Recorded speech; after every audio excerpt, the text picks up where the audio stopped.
Sir आज हमारा day 3 first session में हमने चैप्टर 11, 12, 13 की बात करनी है।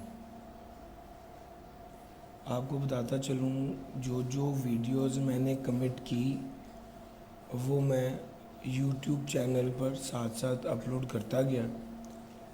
ये जो सेशंस हैं इसको भी अपलोड किया विद द एम के जो लोग ज़्यादा स्पीड में देखना चाह रहे हैं वो फेसबुक पर नहीं चल सकती लेकिन यूट्यूब पे चल सकती है। सिर्फ इस एम के को लेकर जहन में वहाँ पर अपलोड किया गया है ये सेशन भी।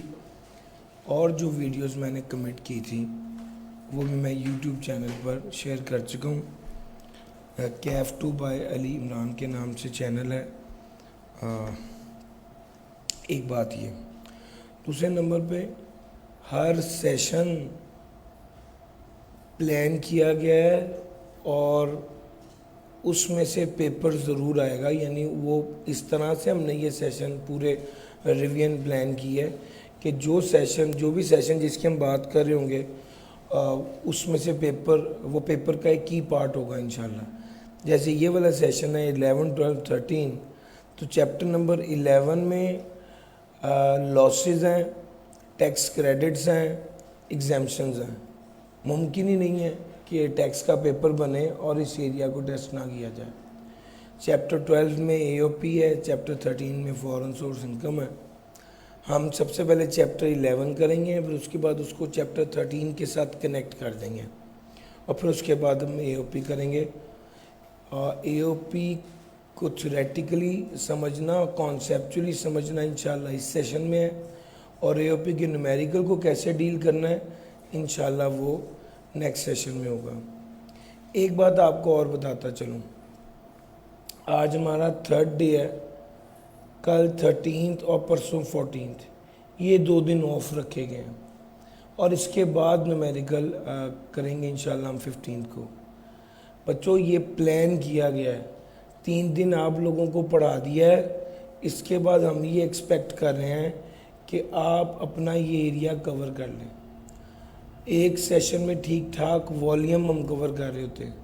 अच्छा, अब अगर आप लोग पीछे रह गए या आप लोगों का कोई एरिया रह गया है तो कोई बात नहीं, अगले 2 दिन में इसको कवर कीजिए, फिर इंशाल्लाह हम न्यूमेरिकल्स कर रहे होंगे।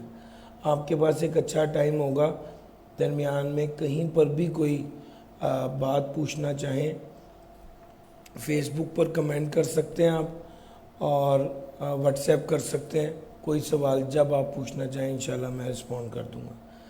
जो मेन मेरा कंसर्न था इस वक्त ये वाली बात चैप्टर शुरू करने से पहले आपसे करने का कि यार आप लोगों के पास कल और परसों का दिन इसलिए है कि आप एक बार ये वाला एरिया कवर कर लें और फिर उसके बाद जब न्यूमेरिकल कर रहे हो सैलरी का न्यूमेरिकल, तो वहाँ पर आपको बताना ना पड़े कि अकोमोडेशन का क्या रूल था, वो बता दिया हुआ है, आपके जहन में हो, आपने वो पढ़ लिया हो, आप उसको अप्लाई कर सकें।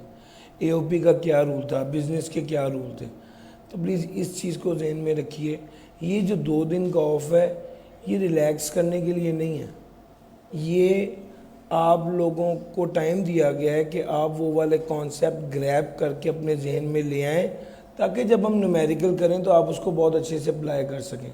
जब हम न्यूमेरिकल कर रहे होते हैं तो असल में हम डाटा हैंडलिंग स्किल्स की सीख रहे होते हैं, और डाटा हैंडलिंग स्किल तब आएगी ना जब बैक एंड पे आपको रूल्स पता है टैक्स के।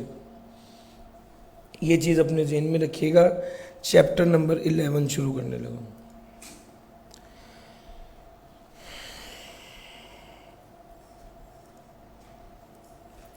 बिस्मिल्लाहिर्रहमानिर्रहीम। चैप्टर नंबर 11, सबसे पहले इसमें मैं लॉसेस का पार्ट शुरू करूँगा। आपके सामने एक टेबल आ गया, ये इस पूरे लॉसेस के एरिया का क्रक्स है। ये स्लाइड्स आप लोगों के पास अवेलेबल होंगी, सो समझने पे फोकस कीजिए, नोट करने पर नहीं। Sir ji, head of income salary हो, ना लॉस आता है, ना एडजस्ट हो सकता है, ना कैरेट फॉरवर्ड हो सकता है। अगर एफटीआर इनकम हो भैया, अगर डिडक्टेबल अलाउंस ही माइनस नहीं होगा, अगर डिडक्शन ही माइनस नहीं होगी इनकम में से, तो लॉस तो आने का सवाल ही पैदा नहीं होता। सर जी लॉस नहीं आ सकता अगर डिडक्शन अलाउ नहीं होगी, इनकम में से कुछ माइनस नहीं होना तो लॉस तो आने की तुक्की नहीं बनती। सर ना लॉस आएगा, ना सेट ऑफ होगा, ना कैरिड फॉरवर्ड होगा, एफटीआर इनकम में भी और सैलरी इनकम में भी। प्रॉपर्टी की बात करें, प्रॉपर्टी में लॉस आ सकता है। सर आपने प्रॉपर्टी की हमारे साथ कल सेशन में पढ़े, खर्चे माइनस करने की इजाज़त होती है। अगर वो खर्चे इनकम से भी ज़्यादा हों, अगर वो खर्चे इनकम से भी ज़्यादा हों तो क्या आ जाएगा?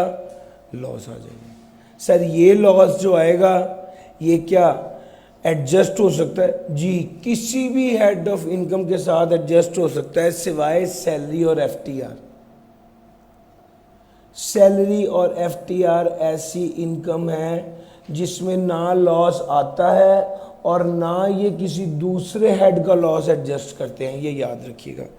और मैं जब इसको करवाता हूँ तो मैं एहतियातन एक काम कर देता होता हूँ कि एक लाइन ड्रॉ कर देता हूँ। सर ये एक लाइन ड्रॉ कर दी मैंने, इस लाइन का मतलब है कि इन एरियाज में कहीं लॉस आ जाए तो वो इससे ऊपर नहीं जा सकता। प्रॉपर्टी के हेड में लॉस आया, किसी भी हेड के साथ एडजस्ट हो जाएगा सिवाय सैलरी और एफटीआर के साथ एडजस्ट नहीं होगा। सर कैपिटल गेन कल पढ़ाया, 3 बातें, कौन कौन सी? इमूवेबल प्रॉपर्टी, सिक्योरिटी और अदर, याद है? सर इमूवेबल प्रॉपर्टी में लॉस आ जाएगा तो एडजस्ट नहीं होगा, ना इमूवेबल प्रॉपर्टी का लॉस एडजस्ट होता है और ना ही किसी और हेड का लॉस इमूवेबल प्रॉपर्टी के गेन के साथ एडजस्ट होता है, याद रखिएगा। दूसरे नंबर पे सिक्योरिटीज। सर 37A सिक्योरिटीज का सेक्शन है। सिक्योरिटी का लॉस सिर्फ सिक्योरिटी के गेन के साथ ही एडजस्ट होता है और अगर एडजस्ट ना हो पाए तो कैरिड फॉरवर्ड हो जाता है। सर जी तीसरे नंबर पे आ गया अदर। अदर में लॉस आ जाए तो वो कैपिटल गेन के साथ एडजस्ट हो सकता है और अगर एडजस्ट ना हो सके तो 6 साल के लिए कैरिड फॉरवर्ड। अब एक बात ध्यान से सुनना, अगर सिक्योरिटी में लॉस आ जाए 10 रुपए का और अदर कैपिटल गेन में गेन आ जाए 30 रुपए का, तो आप मुझे बताएं सिक्योरिटी का लॉस अदर कैपिटल गेन के साथ एडजस्ट हो जाएगा? येस और no? The answer is no. मगर अगर अदर कैपिटल में लॉस आ जाए और सिक्योरिटी में गेन आ जाए तो क्या ये एडजस्ट हो जाएगा? The answer is yes. ये बात ज़हन में रखिएगा। आगे चलते हैं बिजनेस की। बिजनेस में एक स्पेकुलेशन है, एक नॉन स्पेकुलेशन। स्पेकुलेशन सिक्योरिटी की तरह है। स्पेकुलेशन का लॉस स्पेकुलेशन इनकम के साथ ही एडजस्ट होगा और अगर एडजस्ट ना हो सका तो 6 साल के लिए कैरिड फॉरवर्ड होगा। और एक है नॉन स्पेकुलेशन, इसको ट्रेडिंग भी कहते हैं। ये लॉस किसी भी हेड के साथ एडजस्ट हो जाएगा, सैलरी और एफटीआर के साथ तो हो ही नहीं सकता, ये तो आपको पता है। तो भैया अगर ट्रेडिंग का लॉस होगा तो वो किसी भी हेड के साथ एडजस्ट हो जाएगा सिवाय सैलरी और एफटीआर के, और अगर एडजस्ट ना हो सका तो 6 साल के लिए कैरिड फॉरवर्ड। अदर सोर्सेज में लॉस आ गया, अदर सोर्सेज में लॉस आ गया तो ये लॉस एडजस्ट होगा किसी भी इनकम के साथ सिवाय सैलरी और एफटीआर, और अगर ये एडजस्ट नहीं हो सका तो ये कैरिड फॉरवर्ड नहीं होगा। अब गौर करो, सिर्फ कैपिटल गेन और बिजनेस का लॉस कैरिड फॉरवर्ड होता है, उसके अलावा कोई और लॉस कैरिड फॉरवर्ड होता ही नहीं। सर 2-3 बातें इजाफी इसके अलावा हैं। एक बात तो समझ लीजिए, सर अगर इनकम टैक्सेबल हो तो ही लॉस एडजस्टेबल होता है। एग्रीकल्चर इनकम है सर, इनकम एग्जाम्प्ट है या टैक्सेबल एग्रीकल्चर की? एग्जाम्प्ट है सर जी, इसका लॉस भी एडजस्टेबल नहीं। पुराना लॉस हमेशा पहले एडजस्ट होता है, ये बात भी ज़हन में रखना। कैपिटल लॉस, बिजनेस लॉस, यही दो कैरेट फॉरवर्ड होते हैं ना। और इसमें क्या बात कही, इसमें दो बातें समझना। पहली बात ये, कैपिटल लॉस सिर्फ कैपिटल गेन के साथ एडजस्ट होगा। स्पेकुलेशन बिजनेस का लॉस और स्पेकुलेशन बिजनेस के गेन के साथ एडजस्ट होगा। दूसरी बात आपको कही, सर अगर ये लॉस तो 6 साल के लिए कैरेट फॉरवर्ड होता है या 3 साल के लिए कैरेट फॉरवर्ड होता है, तो ये बात भी याद रखना कि जब कैरेट फॉरवर्ड लॉस हो रहे होते हैं तो पुराना लॉस पहले एडजस्ट होता है, नया लॉस बाद में एडजस्ट होता है। क्या मतलब? क्या मतलब?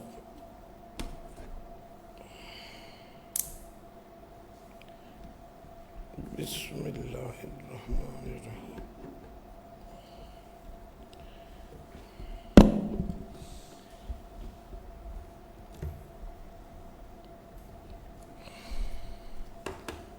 मेरा ख्याल है हो गया, गुजारा हो जाएगा।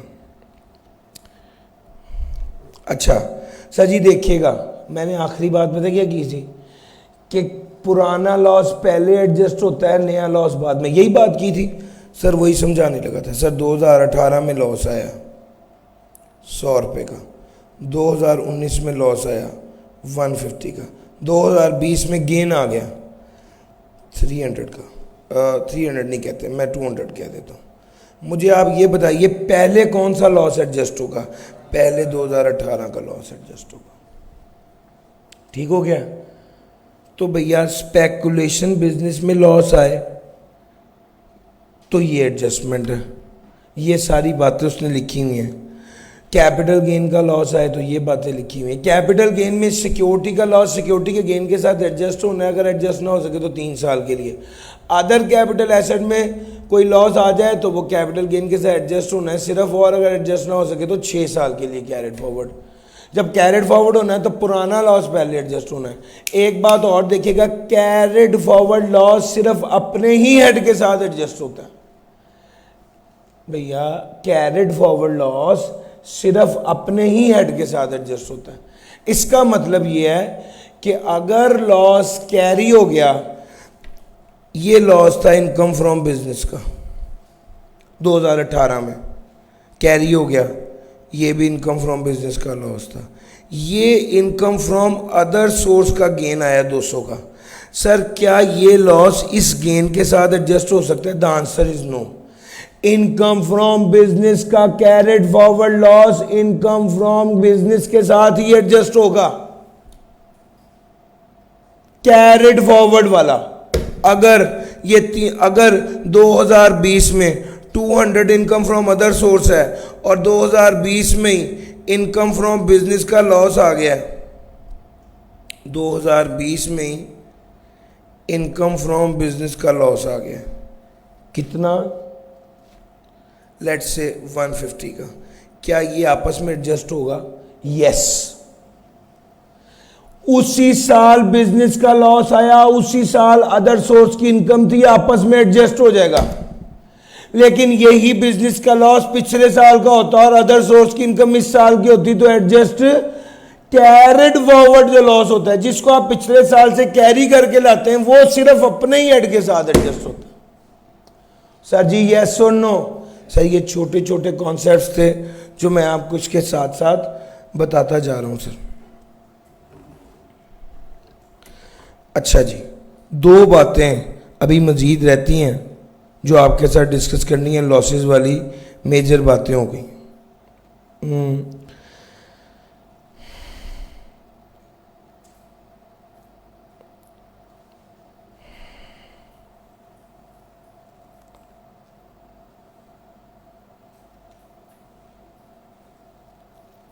सर इनकम फ्रॉम बिजनेस में अगर लॉस आ जाए,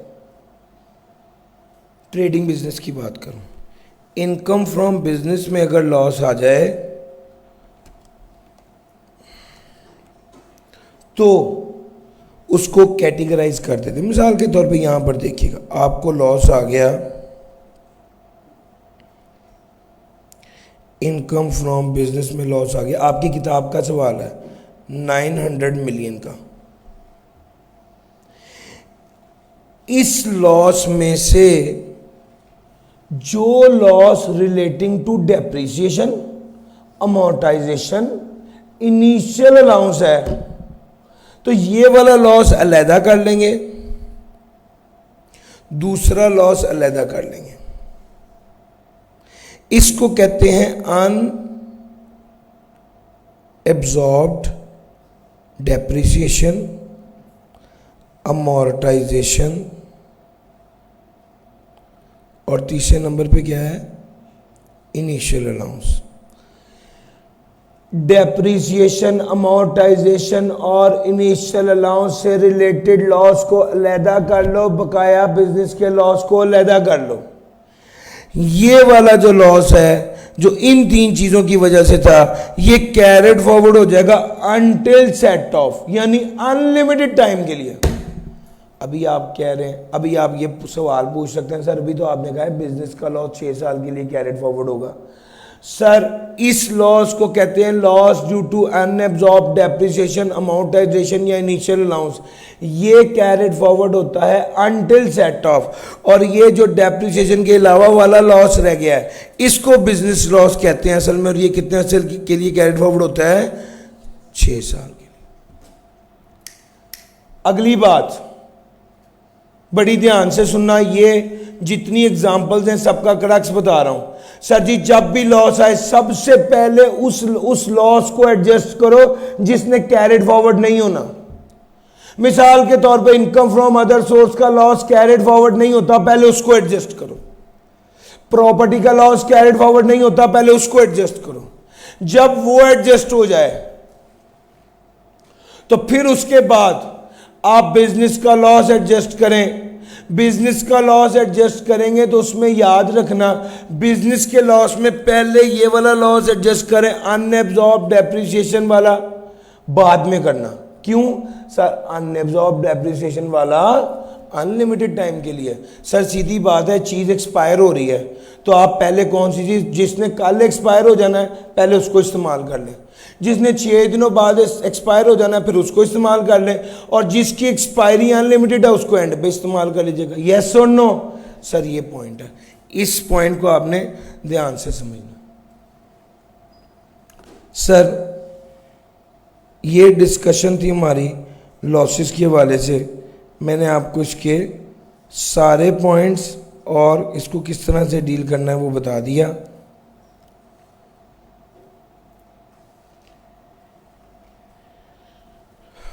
टैक्स क्रेडिट फॉर, एक बात और पता नहीं क्यों बार बार जेहन में आ रही कि बता ही दूँ ना छोड़ूं। सर सुनिए, ये वाली बात काम की है और दिल नहीं मान रहा कि ये बात छोड़ दूँ।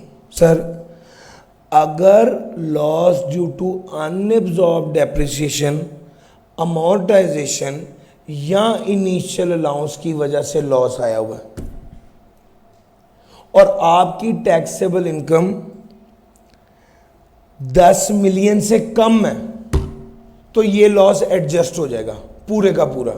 लेकिन अगर आपकी टैक्सेबल इनकम 10 मिलियन से ज्यादा है तो टैक्सेबल इनकम का 50% तक एडजस्ट होगा। देखिएगा सर, मैं आपको टैक्स ईयर 2020 करके बताने लगा हूं। ये 25 अनएब्जॉर्ब्ड डेप्रिसिएशन 2000 टैक्स ईयर 2020 की बात करने लगा हूं। सर आपकी सेल्स, ये एक्सपेंसेस माइनस हो गई, ये डेप्रिसिएशन माइनस हो गई, कितना इनकम कितनी आ गई नेट 30 की। पिछले साल का लॉस आ रहा था, बिजनेस लॉस था 10 का, अनएब्जॉर्ब डेप्रिसिएशन थी 25 की। पिछले साल का बिजनेस लॉस पहले एडजस्ट कर लिया, कितना रह गया 20। बिजनेस लॉस एडजस्ट करने के बाद जो टैक्सेबल इनकम बची, अगर वो 10 मिलियन से ज्यादा की है तो इसका 50% और अनएब्जॉर्ब डेप्रिसिएशन कितनी है सर? 25। इन दोनों में से जो लोअर है वो एडजस्ट होगा। फिर सुनना यार, ये बात कीमती बात, अगर आपके बिजनेस लॉस एडजस्ट करने के बाद जो टैक्सेबल इनकम बच रही है वो 10 मिलियन से ज्यादा की हो तो टैक्सेबल इनकम का 50% और अनएब्जॉर्ब डेप्रिसिएशन, इन दोनों में से जो लोअर होगा वो एडजस्ट हो जाएगा। सर 20 का 50% कितना बना? 10, और अनएब्जॉर्ब डेप्रिसिएशन है 25। सर इनमें से लोअर कौन सा है? 10। सर 10 एडजस्ट हो जाएगा, बकाया 10 क्या हो जाएगा जी? बकाया 10 जो है वो टैक्सेबल इनकम होगी। अब सर अनएब्जॉर्ब डेप्रिसिएशन टोटल कितनी थी? 25 की, एडजस्ट कितनी हो गई भैया? 10 एडजस्ट हो गया ना सर जी। इस 10 को एडजस्ट कर दें, बकाया कितनी रह गई? 15 की। ये कैरेट फॉरवर्ड हो जाएगी। ये वाला पॉइंट बारीक है, फिर सुनिए एक बार, आगे चलूंगा। अगर टैक्सेबल इनकम 10 मिलियन से ज्यादा की है बिजनेस लॉसेस को एडजस्ट करने के बाद, तो अनएब्जॉर्ब्ड डेप्रिसिएशन जो है उसको कैलकुलेट करेंगे। अनएब्जॉर्ब्ड डेप्रिसिएशन या 50% of taxable income, which ever is lower, उसको एडजस्ट किया जाएगा।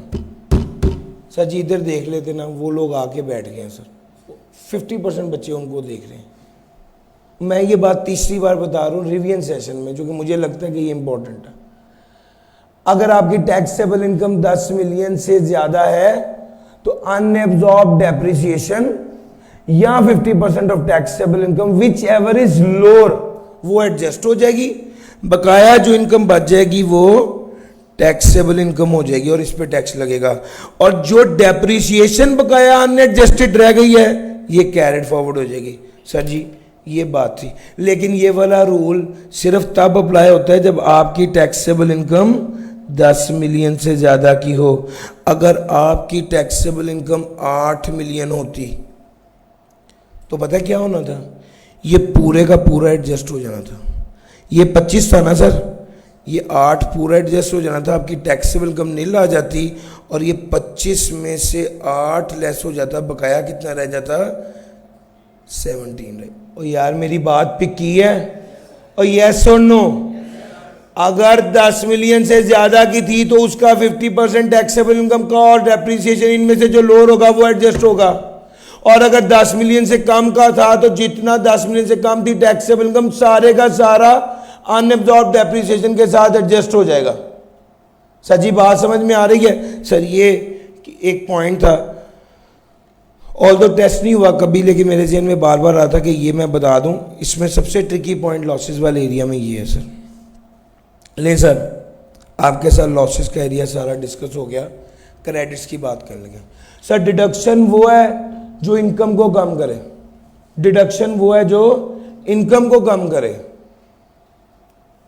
और क्रेडिट वो है जो लायबिलिटी को कम करे। ठीक हो गया सर? क्रेडिट्स में कौन कौन से टैक्स क्रेडिट है सर? 1 बाय 1 पढ़ते हैं। सर डोनेशन देने पर टैक्स क्रेडिट मिलता है, कितना, कब, क्यों, किस तरह डोनेशन दे तो टैक्स क्रेडिट मिलेगा, इसकी डिटेल्स पढ़नी है सर। अगर हम डोनेशन दें तो टैक्स क्रेडिट मिलेगा।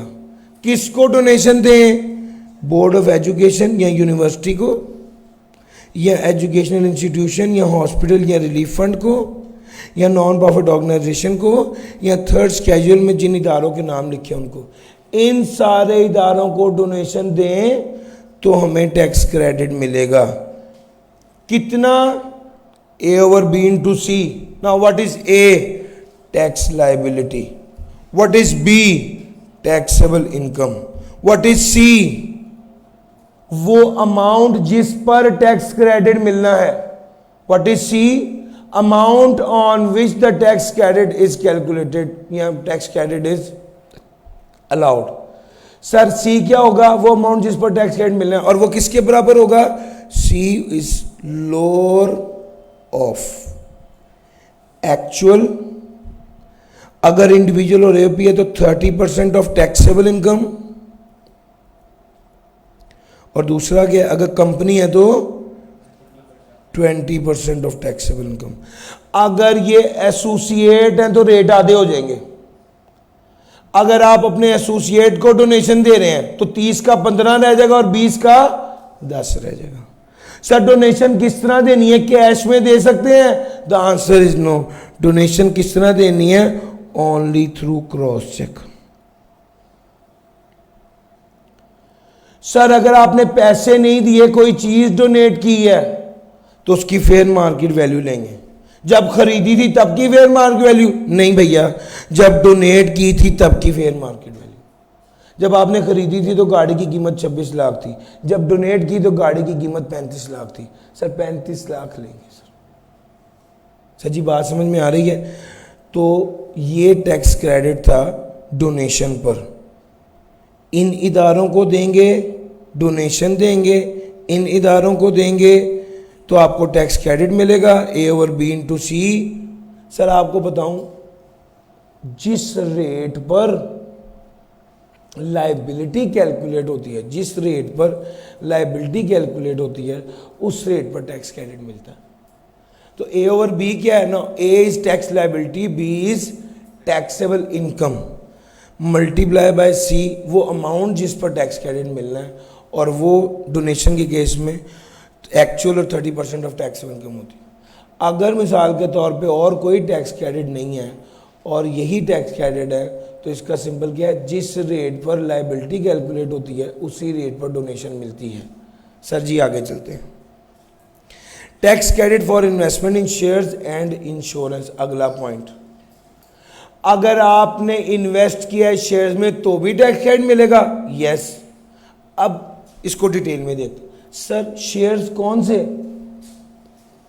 सर जी इसका जवाब है पब्लिक कंपनी के शेयर्स. कौन सी पब्लिक कंपनी? जो स्टॉक एक्सचेंज में लिस्टेड है. किस तरह खरीदे हो?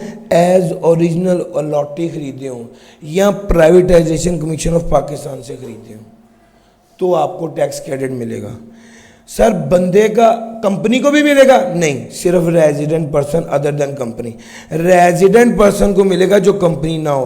टैक्स क्रेडिट मिलेगा. शेयर खरीदे, पब्लिक लिस्टेड कंपनी खरीदे, ओरिजिनल अलॉटी के तौर पर खरीदे, या प्राइवेटाइजेशन कमीशन ऑफ पाकिस्तान से खरीदे, या सुकुक्स खरीदे, लिस्टेड कंपनी से खरीदे, और ओरिजिनल अलॉटी के तौर पे खरीदे तो उसे टैक्स क्रेडिट मिलेगा. या यूनिट्स खरीदे. सर यूनिट ट्रस्ट में यूनिट्स होते हैं, यूनिट खरीदे, पब्लिक ऑफरिंग से खरीदे, और वो वाले यूनिट खरीदे जो स्टॉक एक्सचेंज में ट्रेड हो रहे हैं और पब्लिक के लिए अवेलेबल है. सर इस केस में उसको टैक्स क्रेडिट मिलेगा. शेयर्स की सिर्फ बात की है, अभी इंश्योरेंस की बात करने लगा हूं. इंश्योरेंस कौन सी? Life insurance. कौन से इदारे से कराई हुई हो? किसी भी ऐसे इदारे से जो SCCP से रजिस्टर्ड है अंडर इंश्योरेंस ऑर्डिनेंस.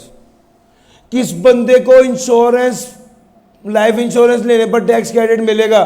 सर सिर्फ उस बंदे को जिसकी income taxable under the head salary और कैपिटल गेन हो. इसका मतलब समझिए, एक बंदा है जिसने लाइफ इंश्योरेंस कराई हुई है, वो, यार मैंने कैपिटल गेन बोला है, सैलरी और बिजनेस हो, एग्जाम्पल में कैपिटल गेन कहना था. एक बंदा है जिसने लाइफ इंश्योरेंस कराई है, उसकी इनकम सिर्फ कैपिटल गेन की इनकम है, क्या उसे ये वाला टैक्स क्रेडिट मिलेगा? The answer is no. Sir ji सिर्फ उस बंदे को टैक्स क्रेडिट मिलेगा जिसकी income taxable under that salary या बिजनेस है, वो लाइफ इंश्योरेंस कराएगा. ऐसे इदारे से कराएगा जो SEC पे रजिस्टर्ड है अंडर इंश्योरेंस ऑर्डिनेंस 2000 तो उसको टैक्स क्रेडिट मिलेगा. अब शेयर खरीदे, पब्लिक कंपनी के खरीदे, लिस्टेड कंपनी के खरीदे, ओरिजिनल लॉटरी के तौर पे खरीदे, टैक्स क्रेडिट मिलेगा। शेयर खरीदे, प्राइवेटाइजेशन कमीशन ऑफ पाकिस्तान से खरीदे, टैक्स क्रेडिट मिलेगा। सुकुक्स खरीदे, लिस्टेड कंपनी के खरीदे, ओरिजिनल लॉटरी के तौर पे खरीदे, टैक्स क्रेडिट मिलेगा। यूनिट्स खरीदे, लिस्टेड कंपनी के जो स्टॉक एक्सचेंज में लिस्टेड है उस इदारे के खरीदे, या वो जो वहाँ पर ट्रेड हो रहा है उस इदारे के खरीदे, टैक्स क्रेडिट मिलेगा। इंश्योरेंस कराई, लाइफ इंश्योरेंस कराई, ऐसे इदारे से कराई जो SEC से रजिस्टर्ड है, और उस बंदे ने कराई जिसकी इनकम अंडर दैट सैलरी या बिजनेस है, उसको टैक्स क्रेडिट मिलेगा। सर जी कितना कितना? A over B into C। Please मुझे बताइएगा, what is A? Tax liability. What is B? Taxable income. What is C? वो अमाउंट जिस पर टैक्स क्रेडिट मिलना है। और C क्या होगा? लोअर ऑफ टोटल कितने पैसे इन्वेस्ट किए, 20% of taxable income, 2 million, which ever is low. एक बंदा जिसने शेयर खरीदे और 2 साल के अंदर अंदर बेच दिए तो उसे पिछले साल जो टैक्स क्रेडिट मिला था वो रिवर्स हो जाएगा। एक बंदा जिसने इंश्योरेंस कराई और 2 साल के अंदर अंदर इंश्योरेंस सरेंडर कर दी तो जो पहले उसे टैक्स क्रेडिट मिला था वो क्या हो जाएगा? रिवर्स हो जाएगा। और आखिरी बात, इंश्योरेंस और इन्वेस्टमेंट पर दोनों पर at a time tax credit नहीं मिलता। यानी अगर आपने इंश्योरेंस भी कराई हुई है और आपने इन्वेस्टमेंट इन शेयर्स किया, उस पर टैक्स क्रेडिट भी मिल रहा है, तो ये दोनों टैक्स क्रेडिट के लिए आप एलिजिबल हुए अगर, तो भी दोनों टैक्स क्रेडिट नहीं मिलेंगे। इन दोनों में से सिर्फ एक टैक्स क्रेडिट मिलेगा जो हायर होगा। लो सर, ये वाली लाइन, इन दोनों में से सिर्फ एक टैक्स क्रेडिट मिलेगा जो हायर होगा। सर मैंने आपको ये यस शेयर्स और इंश्योरेंस के हवाले से सारी डिस्कशन कर दी। आगे चलते हैं। ये वाली इंश्योरेंस असल में कौन सी इंश्योरेंस है? Life insurance. अब जरा आगे चल रहा हूं हेल्थ इंश्योरेंस की तरफ। और शेयर और लाइफ इंश्योरेंस पर टैक्स क्रेडिट सिर्फ resident person other than company को मिलता है। इसका मतलब है AOP को भी मिलेगा, इंडिविजुअल को भी मिलेगा, लेकिन कंपनी को नहीं मिलेगा। सर जी हेल्थ इंश्योरेंस, वो लाइफ थी सर। हेल्थ इंश्योरेंस जिसने कराएगी, इसमें सारी शर्तें इंश्योरेंस वाली हैं। सबसे पहली बात है रेजिडेंट पर्सन हो और एक्टिव टैक्स पेयर लिस्ट में उसका नाम हो, यानी फाइलर भी हो, उसको टैक्स क्रेडिट मिलेगा अगर वो हेल्थ इंश्योरेंस कराएगा किसी ऐसे इदारे से जो SEC से रजिस्टर्ड हो इंश्योरेंस ऑर्डिनेंस 2000 के तहत, और उस बंदे की income under the head salary और बिजनेस, उस बंदे की income taxable under the head salary और इनकम फ्रॉम बिजनेस भी हो। ठीक हो गया? कितना, ये सर सारी बातें रिपीट हो रही हैं। कितना टैक्स क्रेडिट मिलेगा? A over B into C। Now what is A? What is B? Taxable income. Now what is C? Sir C is lower of total पैसे कितने जमा कराए? 5% ऑफ टैक्सेबल इनकम 1.5 लाख। मुझे एक बात का जवाब दीजिए, एक बंदे ने लाइफ इंश्योरेंस भी कराई है और हेल्थ इंश्योरेंस भी कराई है, क्या दोनों टैक्स क्रेडिट मिल जाएंगे?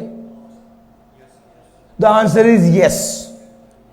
एक बंदे ने लाइफ इंश्योरेंस भी कराई है और इन्वेस्टमेंट इन शेयर्स भी की हुई है, क्या दोनों टैक्स क्रेडिट मिल जाएंगे? The answer is no. यार बात समझ आ रही है? ले sir, approved pension fund, eligible person का मतलब है नेचुरल पर्सन, यानी ये किसी बंदे की बात हो रही, किसी इदारे की बात नहीं हो रही। AOP भी नहीं है इसमें, सिर्फ नेचुरल पर्सन है। इसने अगर कंट्रीब्यूट किया है अप्रूव पेंशन फंड में और इसकी इनकम है अंडर दैट सेलिंग या बिजनेस, तो इसको टैक्स क्रेडिट मिलेगा। कितना?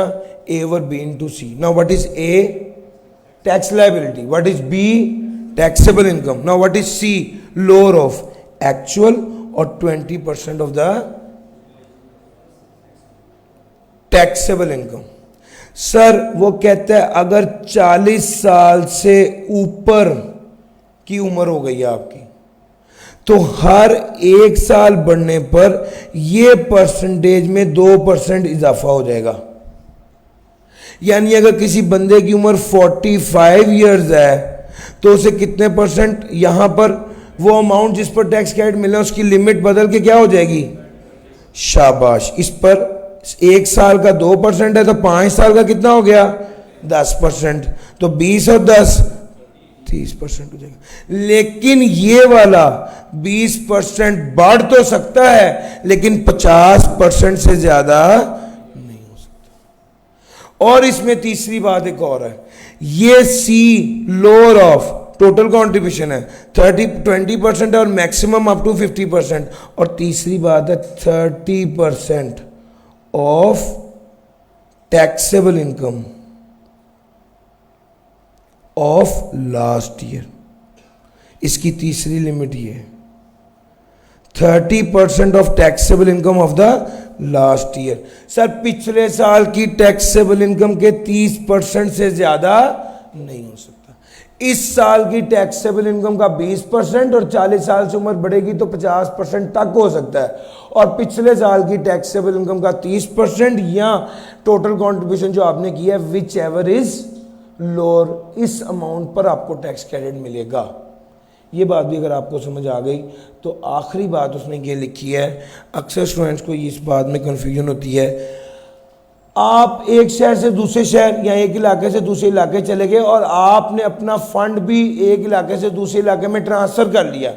ये जो फंड आपने मिसाल के तौर पे लाहौर से इस्लामाबाद ट्रांसफर कराया है तो क्या ये कंट्रीब्यूशन होगी और इस पर आपको टैक्स क्रेडिट मिलेगा? The answer is no. जब आप एक्चुअल कंट्रीब्यूट करेंगे तो उस पर टैक्स क्रेडिट मिलेगा, सिर्फ ट्रांसफर करने पर टैक्स क्रेडिट नहीं मिलेगा। सर जी ये 4 बातें थी, हमने आपके साथ डिस्कस कर ली। अब कुछ नई बातें, पॉइंट ऑफ सेल मशीन की साइंस समझिएगा, ये समझ आ जाए तो फिर टैक्स क्रेडिट पढ़ाऊंगा। सर एफबीआई वाले चाहते हैं अब आईटी इतनी तरक्की कर गया है तो हम लोग भी अप टू डेट हो जाएं। वो कहते हैं सारे रिटेलर्स को, उन्होंने कहा जो बड़े बड़े रिटेलर हैं, आप पॉइंट ऑफ सेल मशीन लगा दें। पॉइंट ऑफ सेल मशीन भी ऐसी कि जिस वक्त मेट्रो में या किसी इदारे में एंट्री करें वो सेल की, वो साथ के साथ एफबीआर को भी चले जाए। और सारा ऑनलाइन सिस्टम है ना सारा, वो कहता है ऑनलाइन सिस्टम है और इंटीग्रेट हो जाए। इंटीग्रेट समझते हैं? इंटीग्रेट का मतलब है एफबीआर के सिस्टम के साथ कनेक्ट हो जाए, यानी जो एंट्री आप यहां पे कर रहे हैं वो at the same time FBR के पास भी पहुंच जाए। सर जी इससे क्या होगा, वो जो एंड पे लोग देखते हैं कि यार कितना टैक्स देना हम हिसाब कर लेते हैं, ऐसे नहीं होगा। सारी इंफॉर्मेशन एफबीआर के पास अपडेटेड मौजूद होगी। एफबीआर ने टायर 1 रिटेलर डेफिनेशन हमारे स्कोप में नहीं है, बस ये ज़हन में रखिए बड़े रिटेलर्स अल्फतेह, मेट्रो और ये जो मुख्तलिफ रिटेलर्स हैं जो बड़े स्केल पर बिजनेस कर रहे हैं, ठीक हो गया। ये टायर 1 रिटेलर है। टायर 1 रिटेलर को उन्होंने कहा है अगर आप पॉइंट ऑफ सेल मशीन लगाएं और उसको इंटीग्रेट करें एफबीआर के सिस्टम के साथ तो आपको टैक्स क्रेडिट मिलेगा। कितना? जितने पैसे लगे या 1.5 लाख पर machine whichever is lower. Sir ji point clear हुआ? ये सर एफबीआर वाले सोच रहे हैं। ये टैक्स क्रेडिट 2022 में आए हैं। एक सवाल इस अटेम्प्ट में आ चुका है जो गुजरी है, ये वो वाला सवाल था, किन लोगों को 100% टैक्स क्रेडिट मिलेगा? सर उन लोगों को जो कोल माइनिंग प्रोजेक्ट्स में एंगेज्ड है उनको पावर जनरेशन के लिए। दूसरा, पाकिस्तान सॉफ्टवेयर एक्सपोर्ट बोर्ड के साथ जो सर्टिफाइड है और उन्हें 2 साल के लिए प्रोजेक्ट लगाया है। और तीसरा, जो आईटी सॉफ्टवेयर को एक्सपोर्ट कर रहे हैं और 80% प्रोसीड पाकिस्तान में वो पैसा लाया जाता है थ्रू नॉर्मल बैंकिंग चैनल, उनकी जो इनकम होगी वो शामिल होगी जनाब। इन पर जो है वो 100% टैक्स क्रेडिट मिलेगा, यानी इनको कोई टैक्स पे नहीं करना पड़ेगा। सर 3 इदारे हैं, ये सवाल पिछली बार आ चुका है। गर्चे तीन बंदे हैं जो कंडीशंस पूरी करें, 3 लोग हैं, अलबत्ता उसने 4 शर्तें भी लिखी थी। शर्तें 4 कौन कौन सी हैं? पहला, एनुअल रिटर्न फाइल करते हो ये वाले लोग, सॉफ्टवेयर एक्सपोर्टर या जिन्होंने स्टार्टअप किया है या कोल माइनिंग वाले, इन लोगों को 100% टैक्स क्रेडिट मिलेगा अगर वो रिटर्न फाइल करते हो, जो टैक्स डिडक्ट तो कलेक्ट करना है वो प्रॉपरली करते हो, विद होल्डिंग स्टेटमेंट बनाते हो और सेल्स टैक्स रिटर्न फाइल करते हो। अगर वो ये सारे काम करते हैं तो उनको टैक्स क्रेडिट मिलेगा। Tax credit for specified industrial undertaking. अब ये जो पहले पढ़ा चुका ये आ गया हुआ पहले, लेकिन ये जो अब पढ़ाने लगा हूं ये नहीं आया। इसके बारे में मुझे ज़्यादा लगता है कि इस अटेम्प्ट के लिए ये जो अब बताने लगा हूं ये ज़्यादा इंपॉर्टेंट है, तो ज़रा ध्यान से पढ़िएगा। आसान अल्फाज में लिखा हुआ है एलिजिबल इन्वेस्टमेंट, अगर एलिजिबल पर्सन करे तो उसको 25% of the investment tax credit मिलेगा। एलिजिबल पर्सन एलिजिबल इन्वेस्टमेंट करे तो उसे इन्वेस्टमेंट का 25% टैक्स क्रेडिट मिलेगा। सर चाहे आपका मिनिमम टैक्स हो, चाहे फाइनल टैक्स हो, चाहे कोई भी एडजस्टमेंट हो, आपको ये टैक्स क्रेडिट उस साल के लिए मिलेगा भी और अगले 2 साल के लिए कैरिड फॉरवर्ड भी होगा। यानी आपको 3 साल का टैक्स क्रेडिट मिलेगा। सर याद रखिएगा, टैक्स क्रेडिट कैरिड फॉरवर्ड नहीं होता, ये एक्सेप्शनल केस है कि वो यहां पर कह रहा है कि 3 साल के लिए टैक्स क्रेडिट मिलेगा। जिस साल इन्वेस्टमेंट की उस साल की लायबिलिटीज जो है वो भी एडजस्ट करो और उस टैक्स क्रेडिट को कैरिड फॉरवर्ड भी कर दो अगले 2 सालों के लिए। तो 3 साल के लिए क्रेडिट मिलेगा ये कह लें, या ये कह लें 2 साल के लिए कैरिड फॉरवर्ड हो जाएगा, बात एक ही है। चूंकि आगे उसने कहना है 3 साल के लिए, तो आप कंफ्यूज ना हो जाओ। अब अगला सवाल ये पैदा होता है एलिजिबल इन्वेस्टमेंट क्या है और एलिजिबल पर्सन कौन होता है। एलिजिबल इन्वेस्टमेंट क्या है और एलिजिबल पर्सन कौन होता है, ये 2 पहलू हैं जिस पर बात करनी है। एलिजिबल इन्वेस्टमेंट का मतलब है नई मशीनें, नई बिल्डिंग, नया इक्विपमेंट, नया हार्डवेयर, नया सॉफ्टवेयर। सर पैसा जो इन्वेस्ट किया जा रहा है वो सेकेंड हैंड चीज़ों पे नहीं है, यूज चीज़ों पे नहीं है, पुरानी चीज़ों पे नहीं है, बल्कि नई चीज़ों पर है। आपने अगर खुद कोई सॉफ्टवेयर बनाया है तो वो एलिजिबल इन्वेस्टमेंट नहीं होगी। आपने यूज्ड गुड्स ली हैं तो एलिजिबल इन्वेस्टमेंट नहीं होगी। सर एलिजिबल इन्वेस्टमेंट पता चल गया, अगला है एलिजिबल पर्सन। भैया यही बताया ना, एलिजिबल पर्सन एलिजिबल इन्वेस्टमेंट करेगा तो 25% टैक्स क्रेडिट मिलेगा इन्वेस्टमेंट का। एलिजिबल इन्वेस्टमेंट क्या है बता दिया, एलिजिबल पर्सन क्या है सुनना। Sir green field industrial undertaking, जो काम किस मकसद के लिए कर रही हो, मैन्युफैक्चरिंग कर रही हो या शिप बिल्डिंग कर रही हो, इसे टैक्स क्रेडिट मिलेगा। ये एलिजिबल पर्सन है। एलिजिबल इन्वेस्टमेंट करेंगे तो टैक्स क्रेडिट मिलेगा 3 साल के लिए। दूसरा, कोई भी इंडस्ट्रियल अंडरटेकिंग जो ऐसी प्लांट एंड मशीनरी बना रहा है जिसके जरिए ऐसी प्लांट मशीनरी और इक्विपमेंट बना रहा है जिसके ज़रिए रिन्यूएबल एनर्जी के सोर्सेज बनाए जाएंगे, जैसे कि सोलर और विंड, अगले 5 साल के लिए, तो जनाब ऐसी इंडस्ट्रियल अंडरटेकिंग को क्या कर देंगे, वो ऐसी इंडस्ट्रियल अंडरटेकिंग भी एलिजिबल पर्सन की डेफिनेशन में फॉल करेगी। ये वाली इंडस्ट्रियल अंडरटेकिंग जो बिजली बनाने के लिए, चाहे वो सोलर से बन रही हो या चाहे वो विंड से बन रही हो, उसको बनाने के जो इक्विपमेंट बनाएगी इदारा और वो 30 जून 2023 तक बन जाएगा, सेटअप लग जाएगा, वो भी एलिजिबल पर्सन होगा। और अगर कोई ग्रीन फील्ड मैन्युफैक्चरिंग कर रही है या शिप बिल्डिंग कर रही है वो भी एलिजिबल पर्सन होगा। अच्छा, इसने इंडस्ट्रियल अंडरटेकिंग जो बिजली बनाने के लिए प्लांट एंड मशीनरी बना रहा है उसके वाले से उसने तो बता दिया कि ये 2023 तक बनाओ। ग्रीन फील्ड इंडस्ट्रियल अंडरटेकिंग कब तक बनी हो उसने उसकी भी लिमिट बताई। सर 30 जून 2019 से 30 जून 2024 के दरमियान बनने वाला इदारा ग्रीन फील्ड इंडस्ट्रियल अंडरटेकिंग अगर होगी तो ये एलिजिबल पर्सन की डेफिनेशन में फॉल करेगा। सर जी अगर ये बात आपकी समझ में आ गई, अब ज़रा आगे चलो। अब बार बार लफ्ज़ इस्तेमाल होता है ग्रीन फील्ड इंडस्ट्रियल अंडरटेकिंग, जो मैन्युफैक्चरिंग करे या शिप बिल्डिंग करे। सर ये ग्रीन फील्ड इंडस्ट्रियल अंडरटेकिंग क्या होती है? 4 बातें। बात नंबर 1, लैंड ब्रांड न्यू हो, पहले इस्तेमाल ना हुई भी हो, पहले कमर्शियल पर्पज़ के लिए इस्तेमाल ना हुई भी हो, इंडस्ट्रियल पर्पज़ के लिए इस्तेमाल ना हुई भी हो।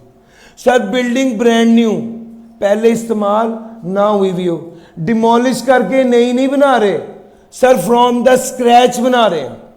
Sir land brand new, building brand new.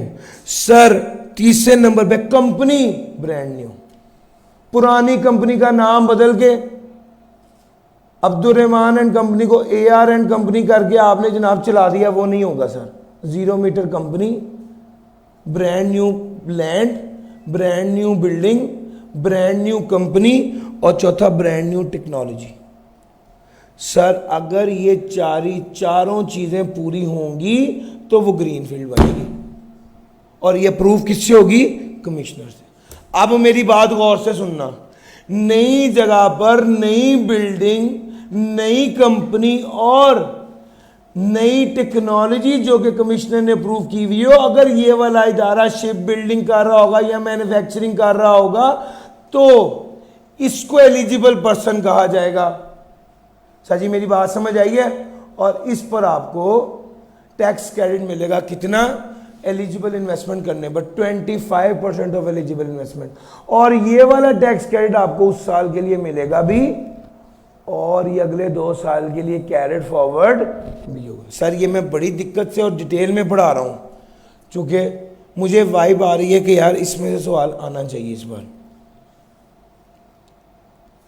Sir अगली बात, अगर industrial undertaking manufacturing of plant machinery में एंगेज्ड है, जिसका कोई और मकसद नहीं है सिवाय बिजली की पैदावार के, और ये कब तक बन गया हो? 2023 तक ये वाला इदारा बन गया हो। ये वाली बात पहले भी लिखी हुई है ऊपर, लेकिन अब जो अगली बात बता रहा हूँ वो कीमती है।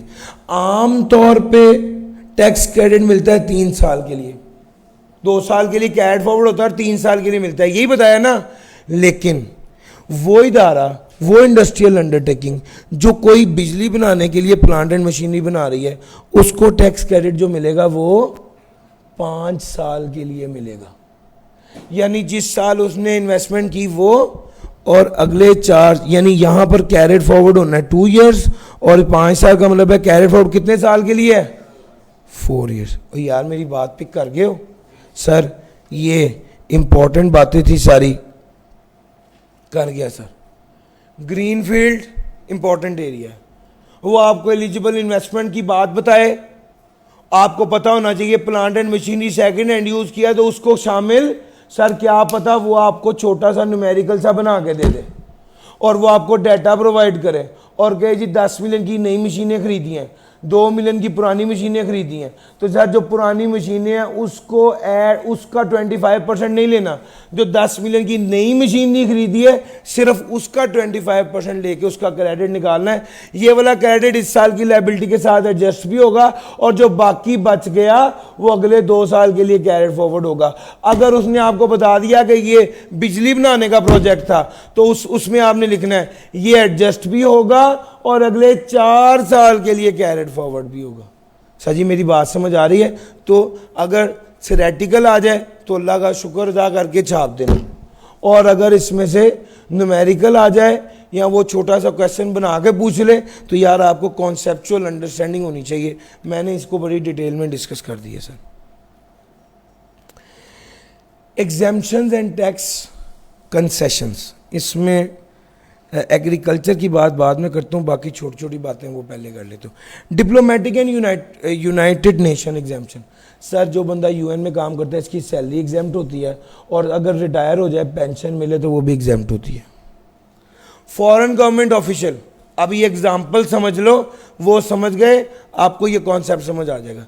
सर सवाल ये है, पाकिस्तान में मौजूद ईरानी एम्बेसी का कॉन्सुलेट जो पैसे कमा रहा है, क्या उसको जो क्या उसकी जो इनकम है उस पर टैक्स लगेगा या नहीं लगेगा? यस, इसका जवाब पता क्या है? अगर ईरान में मौजूद पाकिस्तानी एम्बेसी के कॉन्सुलेट, वहां पर जो पाकिस्तानी कॉन्सुलेट है उसकी इनकम पर ईरानी टैक्स लगाते हैं, तो हम भी ईरानी बंदे को यहां पर पाकिस्तान में उसकी इनकम पर टैक्स लगाएंगे। यार मेरी बात समझ आ गई है? सिंपल ये रूल है।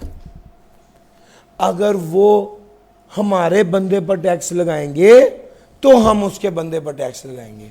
अगर वो हमारे बंदे की इनकम को एग्जेम्प्ट कर देंगे तो हम उसके बंदे की इनकम को एग्जेम्प्ट कर देंगे। ये गवर्नमेंट ऑफिशियल की स्टोरी है। अगर एम्प्लॉई हो दूसरे मुल्क का, सिमिलर सर्विसेज हमारा बंदा भी दूसरे मुल्क में परफॉर्म कर रहा है और एग्जेम्पशन दूसरा मुल्क हमारे बंदे को देता है, तो हम भी उसके बंदे को देंगे। सर ये फॉरेन गवर्नमेंट ऑफिशियल की स्टोरी है। अगली story exemption under international agreement. ये भी सुन लो।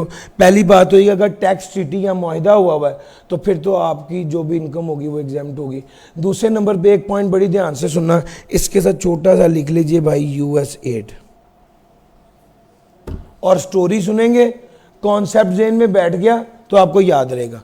सर जी एक यूएस एड वालों ने प्रोजेक्ट शुरू किया है पोलियो के खात्मे का पाकिस्तान में, और उस प्रोजेक्ट का जो हेड है वो एक अमेरिकन आदमी ही है और वो पाकिस्तान में आके काम कर रहा है। वो पाकिस्तान में रेजिडेंट नहीं है, या अगर रेजिडेंट है तो सिर्फ इस वजह से चूंकि वो पाकिस्तान में नौकरी कर रहा है। अब इस बंदे को जो सैलरी मिल रही है वो भी उसी फंड में से और उसी डोनेशन में से या उसी यूएस एड की रकम में से मिल रही है। तो सवाल ये पैदा होता है कि क्या इस बंदे की जो इनकम हो रही है या सैलरी मिली, इस पे टैक्स लगेगा या नहीं? तो इसका जवाब ये है, पैसा अमेरिका का, बंदा अमेरिका का, पैसा भी अमेरिका से आ रहा है, बंदा भी अमेरिका का है, और जो उसे तनख्वाह दे रहे हैं वो भी अमेरिका के पैसे में से दे रहे हैं, तो टैक्स का था। फिर तो टैक्स की कोई बात नहीं बनती। सर जी समझ आ रही है? अगर ये शर्तें पूरी हो जाएं तो फिर उस बंदे की इनकम पर टैक्स नहीं लगेगा। सर ये असल में है इंटरनेशनल एग्रीमेंट। अगर एग्रीमेंट हुआ है, एड का एग्रीमेंट हुआ है, आप इंडिविजुअल जब वो रेजिडेंट नहीं है या रेजिडेंट है तो सिर्फ इस वजह से कि वो नौकरी कर रहा है, और दूसरे जिस फॉरेन मुल्क के साथ एग्रीमेंट हुआ है, सर अगर यूएस ने एड दिया और बंदा चाइना का है, जो ग्रांट जो हेड है पोलियो के प्रोजेक्ट का, उसकी सैलरी पर टैक्स लगेगा। सर अगर अमेरिका की एड और बंदा भी अमेरिका का ही है और उसे पैसे भी एड में से ही मिल रहे हैं तो फिर उस केस में टैक्स गवर्नमेंट नहीं लेगी। सर जी अगर ये वाली बात आपको समझ आ गई तो अगले पॉइंट में सिर्फ लफ्ज़ सैलरी नहीं है, बल्कि अगर कोई कंसल्टेंट या कॉन्ट्रैक्टर या एक्सपर्ट हो जो सर्विसेज दे रहा हो तो उसकी इनकम भी एग्जेम्प्ट होगी। अगर ये असिस्टेंट एग्रीमेंट के तहत दी जाए, पैसे भी फंड में से दिए जाएं, वो बंदा भी नॉन रेजिडेंट हो और रेजिडेंट सिर्फ इस वजह से हो कि वो परफॉर्मेंस ऑफ सर्विसेज कर रहा है, और जो उसको पेमेंट की जा रही है वो भी ग्रांट के पैसे से की जा रही हो। ये बातें ऑलमोस्ट जो पहला पैरा है दूसरा पैरा तकरीबन रिपीट हो रहा है। सिर्फ पहले केस में वो नौकरी कर रहा था, दूसरे केस में वो कॉन्ट्रैक्टर कंसल्टेंट या एक्सपर्ट के तौर पे प्रोजेक्ट के साथ है। सर सदर ममलिकत अगर आपको कोई इनाम दे, इज़्ज़त अफजाई करें, तोहफा दें तो उस पर कोई टैक्स नहीं लगेगा।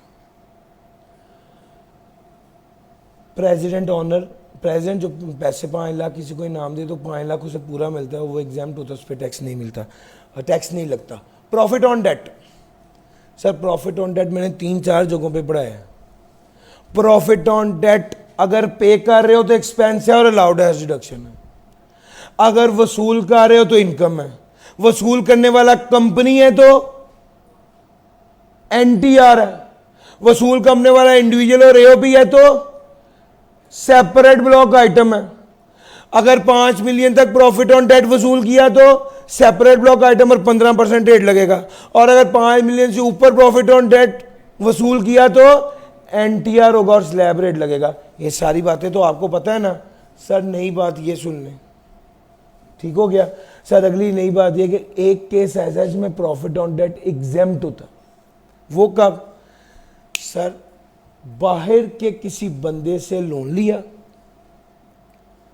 और उसे इस्तेमाल, रेजिडेंट पर्सन ने बाहर के बंदे से लोन लेकर उसे पाकिस्तान में बिजनेस करने के लिए इस्तेमाल किया, उस लोन के अगेंस्ट सिक्योरिटी भी बाहर के मुल्क में ही रखवाई और वो सिक्योरिटी अप्रूव भी कराई कमिश्नर से या बोर्ड से, तो फिर याद रखिएगा इस केस में आपने उसको इंटरेस्ट भी मुल्क से बाहर ही भिजवाया, तो इस केस में जो प्रॉफिट ऑन डेट उस बंदे को मिल रहा है नॉन रेजिडेंट को, वो टैक्सेबल नहीं होगा, एग्जेम्प्ट होगा। सर जी लोन कहां से लिया? बाहर के बंदे से। उसने पैसा कहां दिया? पाकिस्तान में। पैसा इस्तेमाल कहां हुआ? कारोबार करने के लिए, पाकिस्तान की बेहतरी के लिए। उस पैसे के लोन के एवज सिक्योरिटी जो दी थी वो भी मुल्क से बाहर दी, और उस लोन पर जो इंटरेस्ट है वो भी मुल्क से बाहर पे किया। पैसा लेने वाला और पैसा देने वाला दोनों एसोसिएट भी नहीं है सर, और जो सिक्योरिटी बाहर दी हुई है वो बोर्ड ने अप्रूव भी किया है। सर 5-6 शर्तें हैं भैया, अगर ये पूरी होंगी तो वो प्रॉफिट ऑन डेट एग्जेम्प्ट होगा, नहीं तो उस पर टैक्स लगेगा। पढ़ने के लिए जो स्कॉलरशिप दी जाए वो जितने पैसे भी मिले वो टैक्सेबल नहीं होते, एग्जेम्प्ट होते हैं। मियाँ बीवी के दरमियान अलहदगी हो जाए और अलहदगी होते वक्त कोई एग्रीमेंट हो या चीज़ तय पाए, उस केस में वो क्या होता है सर? वो टैक्सेबल नहीं होता बल्कि एग्जेम्प्ट होता है। मिसाल के तौर पे अगर अलहदगी तलाक हो गई है और एक औरत को 5 लाख रुपया मिला है, तो वो 5 लाख रुपया उसकी इनकम तो होगी लेकिन उस पर टैक्स नहीं लगेगा, एग्जेम्प्ट होगा। बाज़ औक़ात ऐसा भी होता है कि उसको घर मिल गया, तो घर जितने का भी था वो उसको उस पर टैक्स नहीं लगेगा। अब उसको घर से किराया आ रहा है, ये जो किराया अब उसको मिलेगा इस पर टैक्स लगेगा। सर पास पेपर में सवाल आया हुआ है, पास पेपर में सवाल यही था। उसको जब पहले उसको शोहर ने उसको जो पैसे दिए तलाक under an agreement to live apart, वो उसकी इनकम, उस पर टैक्स नहीं लगेगा। लेकिन उसके बाद उस घर से उसको किराया मिलने लग गया है, सर ये तो इनकम होगी और इस पर तो टैक्स लगेगा। एक बच्चे ने ऑनलाइन भी सवाल किया हुआ था यही वाला विडो वाला, वो भी मैंने साथ एड्रेस कर दिया फेसबुक पे। सर 2 बातें और हैं, ये दोनों बातें चैप्टर नंबर 13 में भी आनी है जो वहां पर डिस्कस नहीं होगी चूंकि यहीं पर ही होने लगी हैं। सर एक पॉइंट है short term resident. Short term resident कौन होता है? वो बंदा जो पाकिस्तान का रेजिडेंट तो हो लेकिन उसको रहते हुए 3 साल से कम हुए हैं, 3 साल या 3 साल से कम हुए उसको पाकिस्तान में रहते हुए, और वो पाकिस्तान में सिर्फ नौकरी की वजह से रह रहा है चूंकि यहां पे नौकरी है उसकी। और तीसरे नंबर पे मतलब वो नौकरी की वजह से रह रहा है, उसे रहते हुए 3 साल या उससे कम हुआ, तो उसको कहते हैं शॉर्ट टर्म रेजिडेंट। मिसाल के तौर पे मंगला डैम में एक इंजीनियर है जो चाइना से आया हुआ है, उसको रहते हुए 2.5 साल हो गए हैं, नौकरी की वजह से यहाँ पे है। सर वो कौन होगा? वो शॉर्ट टर्म रेजिडेंट होगा। उस इंजीनियर का चाइना में एक प्लाजा है जिसको उसका किराया आता है। अब सवाल यह है कि वो इंजीनियर जो है उसको जो चाइना के प्लाजे से किराया आ रहा है, क्या उस इनकम पर टैक्स लगेगा पाकिस्तान में? अगर वो पैसे पाकिस्तान में आ गए तो टैक्स लगेगा, अगर वो पैसे पाकिस्तान के अकाउंट में आ गए या उसने पैसे पाकिस्तान में वसूल किए तो उसे टैक्स लगेगा। अगर उसके पैसे बाहर ही रहे, चाइना के अकाउंट में उसके पास पैसे आए तो उस पर टैक्स नहीं लगेगा, उस इनकम पर टैक्स नहीं लगेगा। दूसरा, अगर उस बंदे ने पाकिस्तान में बिजनेस ही एस्टेब्लिश कर लिया है, अगर उस बंदे ने पाकिस्तान में बिजनेस ही एस्टेब्लिश कर लिया तो फिर तो उसे उसकी फॉरेन सोर्स इनकम पर टैक्स लगेगा। सर पॉइंट समझने का क्या है? देखो रेजिडेंट पर्सन जो होता है ना, उसकी पाकिस्तान सोर्स इनकम और फॉरेन सोर्स इनकम दोनों टैक्सेबल होती हैं, यस और नो। अब ये बंदा रेजिडेंट है लेकिन ये पक्के वाला रेजिडेंट नहीं है, बल्कि कौन सा रेजिडेंट है? Short term. नौकरी की वजह से पाकिस्तान में है और 3 साल या उससे कम अरसा हुआ पाकिस्तान में रहते। अब इस बंदे की जो फॉरेन सोर्स इनकम है उस पर टैक्स नहीं लगेगा अगर पाकिस्तान में वो पैसे वसूल नहीं हुए, या उसने पाकिस्तान में बिजनेस एस्टेब्लिश नहीं किया। नहीं सर, ये था शॉर्ट टर्म रेजिडेंट की फॉरेन सोर्स इनकम एग्जेम्प्ट होती है, और ये शराइत मैंने बता दी। सर रिटर्निंग एक्सपेट्रिएट कौन होता है? सर जाने वाला जब वापस आ जाए तो उसको कहते हैं रिटर्निंग एक्सपेट्रिएट। एक बंदा पाकिस्तान छोड़ के या पाकिस्तान से काफ़ी अरसे से गया हुआ था, वो बंदा वापस आ गया, सर वो रिटर्निंग एक्सपेट्रिएट कहलाता है। कितने अरसे बाद वापस आए? 4 साल बाद। क्या वो कभी पाकिस्तान में नहीं है? नहीं, गेम है सारी स्टेटस की। अगर 4 साल कंसेक्यूटिव किसी बंदे का स्टेटस नॉन रेजिडेंट रहा है और उसके बाद उसका स्टेटस रेजिडेंट हो गया, तो जिस साल उसका स्टेटस रेजिडेंट हुआ वो साल और उससे अगले साल उसकी फॉरेन सोर्स इनकम क्या होगी? एग्जेम्प्ट होगी। भैया ये चीज बड़ा नोट करने वाली है कि स्टेटस देखना है, साल नहीं देखने। वो जिस साल पहले तो 4 साल तक उसका स्टेटस क्या हो, वो आपको लिख देता है 2018 में 1 हफ्ते के लिए गया, फिर वापस 1 हफ्ते के लिए पाकिस्तान आया था। भैया 1 हफ्ते के लिए पाकिस्तान से आने से उसका स्टेटस रेजिडेंट तो नहीं हो। 4 साल तक उसका स्टेटस नॉन रेजिडेंट हो और 5वें साल उसका स्टेटस रेजिडेंट हो जाए, तो वो साल और उससे अगले साल उसकी फॉरेन सोर्स इनकम टैक्सेबल नहीं होगी बल्कि एग्जाम्प्ट होगी। ये मिनिमम 4 साल है, 5, 6, 7 साल, 8 साल भी उसका स्टेटस नॉन रेजिडेंट रहा और फिर रेजिडेंट हो गया, तो जिस साल रेजिडेंट हुआ वो साल उससे अगले साल उसकी फॉरेन सोर्स इनकम क्या होगी? एग्जाम्प्ट होगी, टैक्सेबल नहीं होगी। अगला पॉइंट मैं सैलरी में पढ़ा चुका हूँ। अगर कोई बंदा Pakistan during a tax year Pakistan से बाहर जाए और बाहर उसकी नौकरी हो जाए और वो सैलरी इनकम कमाने लग जाए, तो याद रखेगा इस केस में उसकी foreign source salary taxable in Pakistan नहीं होगी। मगर शर्त यह है कि वो वापस पाकिस्तान ना आए, वो फिर बाहर रहा है तो उस टैक्स ईयर के एंड तक वो बाहर ही रहे। बिस्मिल्लाह, एक पॉइंट रह गया तो मेरा ख्याल है हो गया पूरा।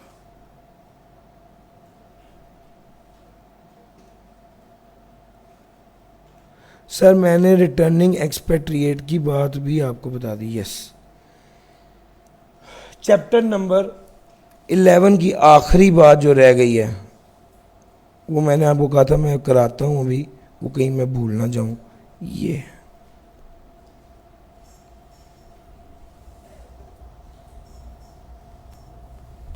अच्छा जनाब, एग्रीकल्चरल इनकम क्या होती है? एग्रीकल्चरल इनकम, 3 बातें इसमें इंपॉर्टेंट है। एग्रीकल्चर इनकम क्या होती है और एग्रीकल्चर इनकम में कौन कौन सी इनकम शामिल होती है, और अगर आप अपनी एग्रीकल्चर प्रोडक्ट को रॉ मटेरियल के तौर पे इस्तेमाल करें तो उस पर टैक्स किस तरह लगता है। ये 3 बातें काम की हैं। सबसे पहली बात, एग्रीकल्चर इनकम क्या होती है? सर पाकिस्तान में मौजूद जो ज़मीन है, पाकिस्तान में मौजूद जो ज़मीन है उससे जो आप पैसे कमा रहे हैं वो एग्रीकल्चर इनकम है। आप खुद फसल उगा के पैसे कमा रहे हो, या आपने ज़मीन ठेके पर दिया और उससे पैसे ले रहे हो, या आपने ज़मीन ठेके पर दिया और उससे फसल का हिस्सा ले रहे हो, जिसको कहते हैं आप रेंट इन काइंड, आप फसल का हिस्सा ले रहे हैं। इस सारे केस में जो एग्रीकल्चर इनकम आप कमा रहे हैं ये टैक्सेबल नहीं होगी बल्कि एग्जेम्प्ट होगी। सर आगे चलते हैं। Various sources of agriculture income. Agriculture income कैसे कैसे कमा सकते हैं? सर आपने काश्तकारी की, फसल उगाई, जो पैसे लिए वो जो पैसे कमाए वो एग्रीकल्चर इनकम है। आपने अपनी ज़मीन जो है वो किसी को ठेके पर दी और उससे रेंट इन काइंड लिया तो वो भी एग्रीकल्चर इनकम है। आपने कोई ऐसा प्रोसेस किया जिसके ज़रिए वो फसल जो है वो मार्केट में जाके बिकने के काबिल हो गई तो वो भी एग्रीकल्चर इनकम है। आपने बिल्डिंग का किराया वसूल किया, आपने बिल्डिंग का किराया वसूल किया। कौन सी बिल्डिंग? वो वाली बिल्डिंग जो कि कल्टीवेटर के कब्ज़े में थी या receiver of rent in kind के मलकियत में थी या कब्ज़े में थी, और एग्रीकल्चर लैंड की इमीडिएट विसिनिटी में थी, बिल्कुल साथ कनेक्टेड थी, नज़दीकी जगह पर थी। दूसरा, और उस बिल्डिंग को ड्वेलिंग हाउस या स्टोर हाउस या गोदाम के तौर पर इस्तेमाल किया जा रहा था। अगर ये सारी शर्तें पूरी हो गई तो बिल्डिंग का किराया जो आप वसूल कर रहे हैं वो टैक्सेबल नहीं होगा, एग्जेम्प्ट होगा। 3 बातें सर आपको बताइए। बात नंबर 1, वो बिल्डिंग कल्टीवेटर या receiver of rent in kind के पास हो। पॉइंट नंबर 2, इमीडिएट विसिनिटी पर हो एग्रीकल्चर लैंड की। पॉइंट नंबर 3 क्या है भाई, उसको गोदाम के तौर पे इस्तेमाल किया जा रहा हो। अगर ये शर्तें सारी पूरी हो गई तो जो बिल्डिंग का किराया आप वसूल करेंगे वो टैक्सेबल नहीं होगा बल्कि एग्जेम्प्ट होगा। सर हम आपको ये पढ़ा चुके एग्रीकल्चर इनकम क्या होती है और एग्रीकल्चर इनकम में क्या क्या शामिल है। सर अब अगला सवाल सुनिएगा, और ये वाली बात बताने के लिए मुझे एक एग्जांपल आपको देनी है। सर नेस्ले वाले हैं, लेट से नेस्ले वालों के अपने बाग हैं जहां पर आम उगते हैं, ठीक है। वो अपने ही बागों से आम उतार कर उसको प्रोसेस करके उसको जूस बनाकर बेचते हैं। आम की फसल पर आम उगाकर बेचना से जो इनकम आएगी वो टैक्सेबल होगी या एग्जेम्प्ट होगी? जी भाई, अगर आपकी आम की फसल है, आपने आम का बाग लगाया हुआ है और आम उतार कर बेचकर पैसे कमा रहे हैं तो ये एग्रीकल्चर इनकम है और ये एग्जेम्प्ट होगी। ठीक हो गया? अच्छा, अगर आप आम उतारते हैं, उसको प्रोसेस करके क्या बना देते हैं? जूस बना देते हैं। जूस बनाकर बेचकर पैसे कमाते हैं, तो सवाल यह कि जूस बेचकर जो पैसे कमाए उसकी इनकम टैक्सेबल होगी या एग्जेम्प्ट होगी? टैक्सेबल होगी। सर हम इनकम टैक्स पढ़ रहे हैं, ठीक हो गया? जूस थर्ड कैजुअल आइटम ही है, अल्लाह की कसम मुझे भी पता है, लेकिन इस वक्त हम इनकम टैक्स पढ़ रहे हैं। सर जी बात सुनिएगा, सर जी अब आपको आम उगाकर पैसे कमाना एग्जेम्प्ट, आम से जूस बनाकर जूस बेचकर पैसे कमाना टैक्सेबल। अब जब जूस को बेचकर पैसे कमा रहे हैं तो उसकी इनकम कैलकुलेट कर रहे हैं। अब उसकी इनकम जब कैलकुलेट करेंगे तो आप अपने ही बाग के आम को रॉ मटेरियल के तौर पे इस्तेमाल कर रहे हो। उस रॉ मटेरियल के तौर पे जो अपने ही बाग को इस्तेमाल कर रहे हो, उस रॉ मटेरियल के तौर पे जब आप आम को इस्तेमाल कर रहे हो तो उसकी वैल्यू क्या लेंगे? उसने कहा फेयर मार्केट वैल्यू लोगे। जितने का वो आम मार्केट में बिकता है उसकी fair market value as cost लेंगे ताकि हम जूस की इनकम निकाल सकें और उस पर टैक्स लगा सकें। बस ये पॉइंट है। वो कहते हैं अगर फेयर मार्केट वैल्यू ना डिटरमिन हो सके, मिसाल के तौर पे मार्केट में आम बिकता है प्रोसेस होके, और नेस्ले वाले जो आम इस्तेमाल करते हैं जूस बनाने के लिए वो कच्चा करते हैं, प्रोसेस्ड नहीं करते। तो मार्केट में कच्चा आम जो बिकता है उसकी वैल्यू क्या है वो डिटरमिन कर लेंगे, और अगर वो डिटरमिन नहीं हो पा रही तो प्रोसेस्ड आम की वैल्यू हमें पता होगी, उसमें से प्रोसेसिंग की कॉस्ट माइनस कर देंगे तो हमें कच्चे आम की वैल्यू पता चल जाएगी। उससे हम fair market value of mango to be used as raw material in the production of juice निकाल लेंगे। ये वाली बात भी क्लियर होगी। और अगर फिर भी पता नहीं चल पा रही तो फिर कॉस्ट ले लेंगे। पास पेपर में 2 से 3 बार ये वाली बात पूछी है। एक और पहलू इसका बता दूं, वो कहता है जब आपने रॉ मटेरियल की fair market value as cost ले ली तो फिर रॉ मटेरियल की प्रोडक्शन से रिलेटेड कोई खर्चा भी माइनस करने की इजाजत नहीं होगी। अब आप मेरी बात सुनो, 100 रुपए का आपने जूस बेचा, आम की फेयर मार्केट वैल्यू थी 30 रुपए, ये लेस होगा। मुझे आप ये बताओ, आम के बाग में खाद डाली है 10 रुपए की, क्या वो माइनस होगा? नहीं होगा। क्यों यार? जब आपने fair market value of raw material ले लिया है तो फिर उसके अलावा काश्तकारी का या उसके अलावा जो आम से प्रोडक्शन से रिलेटेड जो खर्चा है उसको कोई और माइनस करने की इजाजत नहीं होगी। ये कॉन्सेप्चुअल बात है। वो ये कि भाई जब आपने, ये 2 बार पास पेपर में है, जब आपने fair market value of raw material minus कर लिया तो बस फिर अब आम की प्रोडक्शन से रिलेटेड कोई खर्चा भी माइनस करने की इजाज़त नहीं है। अच्छा, आम की प्रोडक्शन से रिलेटेड कोई खर्चा नहीं माइनस किया है, लेकिन जूस को बेचने के लिए जो 5 रुपये का खर्चा हुआ है, क्या वो माइनस होगा? यस। आम की प्रोडक्शन से रिलेटेड, रॉ मटेरियल की प्रोडक्शन से रिलेटेड कोई खर्चा माइनस नहीं होगा, उसके अलावा बाकी खर्चे तो माइनस करने की इजाज़त होगी। सर, ये एग्रीकल्चर इनकम के पॉइंट्स थे, काफ़ी कीमती पॉइंट्स थे, मैंने सारे आपको बताए, पास पेपर में आए हुए हैं। चैप्टर नंबर 11 में ये सब कुछ ही था, ये अभी सिर्फ चैप्टर 11 हमने डिस्कस किया है। आगे चलते हैं चैप्टर नंबर 13 की तरफ।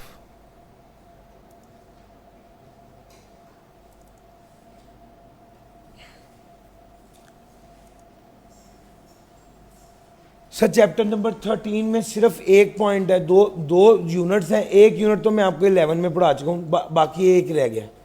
फॉरेन सोर्स इनकम क्या है और फॉरेन सोर्स इनकम पे टैक्सेशन क्या है। अब जरा ध्यान से बात सुनिएगा।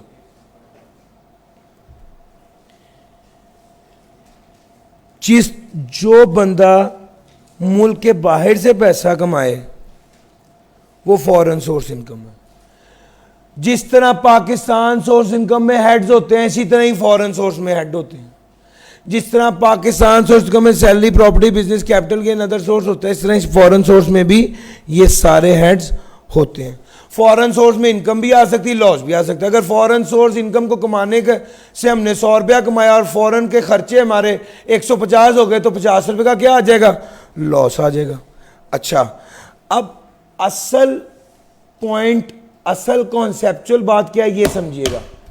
एक बंदा फॉरेन से पैसे कमाता है, एक बंदा है पाकिस्तान का रेजिडेंट, फॉरेन से पैसा कमाए 100 रुपये, उस पर उसने बाहर टैक्स दिया 20 रुपये का, वो पैसा पाकिस्तान में आ गया। पाकिस्तान में आया तो वो बंदा रेजिडेंट था, वो उसकी फॉरेन सोर्स इनकम थी। Foreign source income resident person की टैक्सेबल इन पाकिस्तान होती है, उसको दोबारा इनकम में शामिल किया, दोबारा टैक्सेबल इनकम बनाई, दोबारा टैक्स लगाया। सर, 2 बार टैक्स नहीं लग गया एक इनकम पे? एक बार फॉरेन वालों ने टैक्स लगाया, एक बार पाकिस्तान वालों ने टैक्स लगा दिया। अब उन्होंने इसका हल निकाला, टैक्स वालों ने कहा भाई इसका हल है। इसका हल क्या है कि जो आपने टैक्स दिया है बाहर या जो पाकिस्तान में आपका टैक्स बना है, इन दोनों में से जो लोअर है उसके बराबर आपको टैक्स क्रेडिट मिल जाएगा, उसके बराबर आपको टैक्स क्रेडिट मिल जाएगा। आपको बताता चलूं, टैक्स क्रेडिट में सबसे पहली प्रायोरिटी आपकी होती है फुल टाइम टीचर की, दूसरे नंबर पे आपकी प्रायोरिटी होती है फॉरेन टैक्स क्रेडिट की, तीसरे नंबर पे आपकी प्रायोरिटी होती है बाकी इन्वेस्टमेंट और डोनेशन और कंट्रीब्यूशन टू पेंशन फंड या हेल्थ इंश्योरेंस वगैरह। ये अपने जहन में रखिएगा, ये प्रायोरिटी या ये ऑर्डर है टैक्स क्रेडिट का। अच्छा, अगर ये बात भी आपकी समझ में आ गई तो अब जरा बात समझना।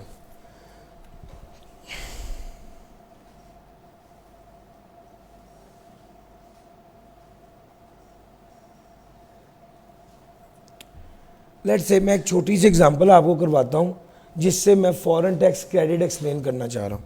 सर जी देखिएगा, ये foreign source income from business है, 100 रुपये की। ये foreign source income from other source है 250 की। ये फॉरेन में बिजनेस पर टैक्स दी है, ये फॉरेन में अदर सोर्स पर टैक्स दिया है। ये Pakistan source income from business है और ये Pakistan source income from salary है। जब भी आपको इस तरह का सवाल आए जिसमें फॉरेन सोर्स इनकम और पाकिस्तान सोर्स इनकम हो, हेडिंग दे दें पाकिस्तान सोर्स इनकम और फिर सैलरी लिखें, लेट्स से जो भी हेड्स हैं वो लिखें और उसको टोटल कर लें।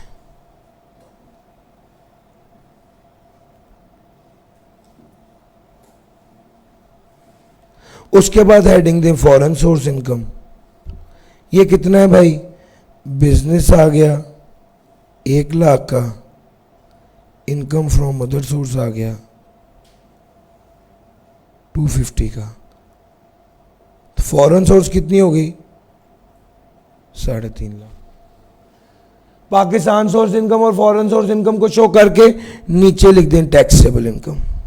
या टोटल इनकम, इस केस में कोई डिडक्शन कुछ भी नहीं है, तो यही क्या हो जाएगी, टैक्सेबल इनकम 16,50,000।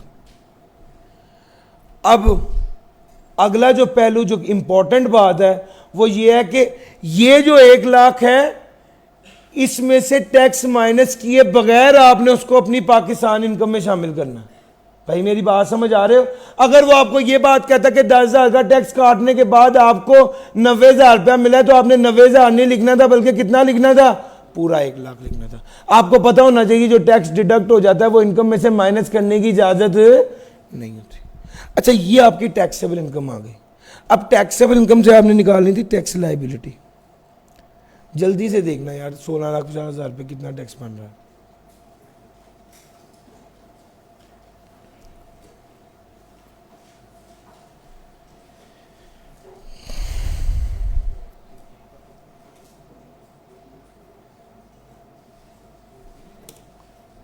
₹16,50,000 पे प्लीज टैक्स बताइएगा जल्दी से। सर ये नॉन सैलरीड पर्सन देखना है आपने।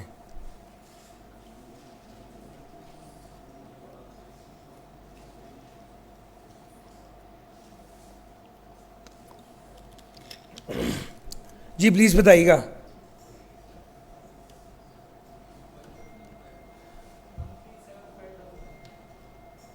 एक आध बंदा और कंफर्म कर दे, यही है 137500। सर आपको सिर्फ ये समझाना चाह रहा हूं कि फॉरेन टैक्स क्रेडिट कैसे निकलता है।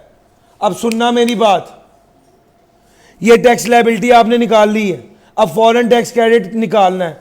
सर आपने कहना है इनकम फ्रॉम बिजनेस का फॉरेन टैक्स क्रेडिट निकालने लगे हैं। पता कैसे निकालेंगे? आप सबसे पहले कहेंगे फॉरेन में कितना टैक्स दिया हुआ है,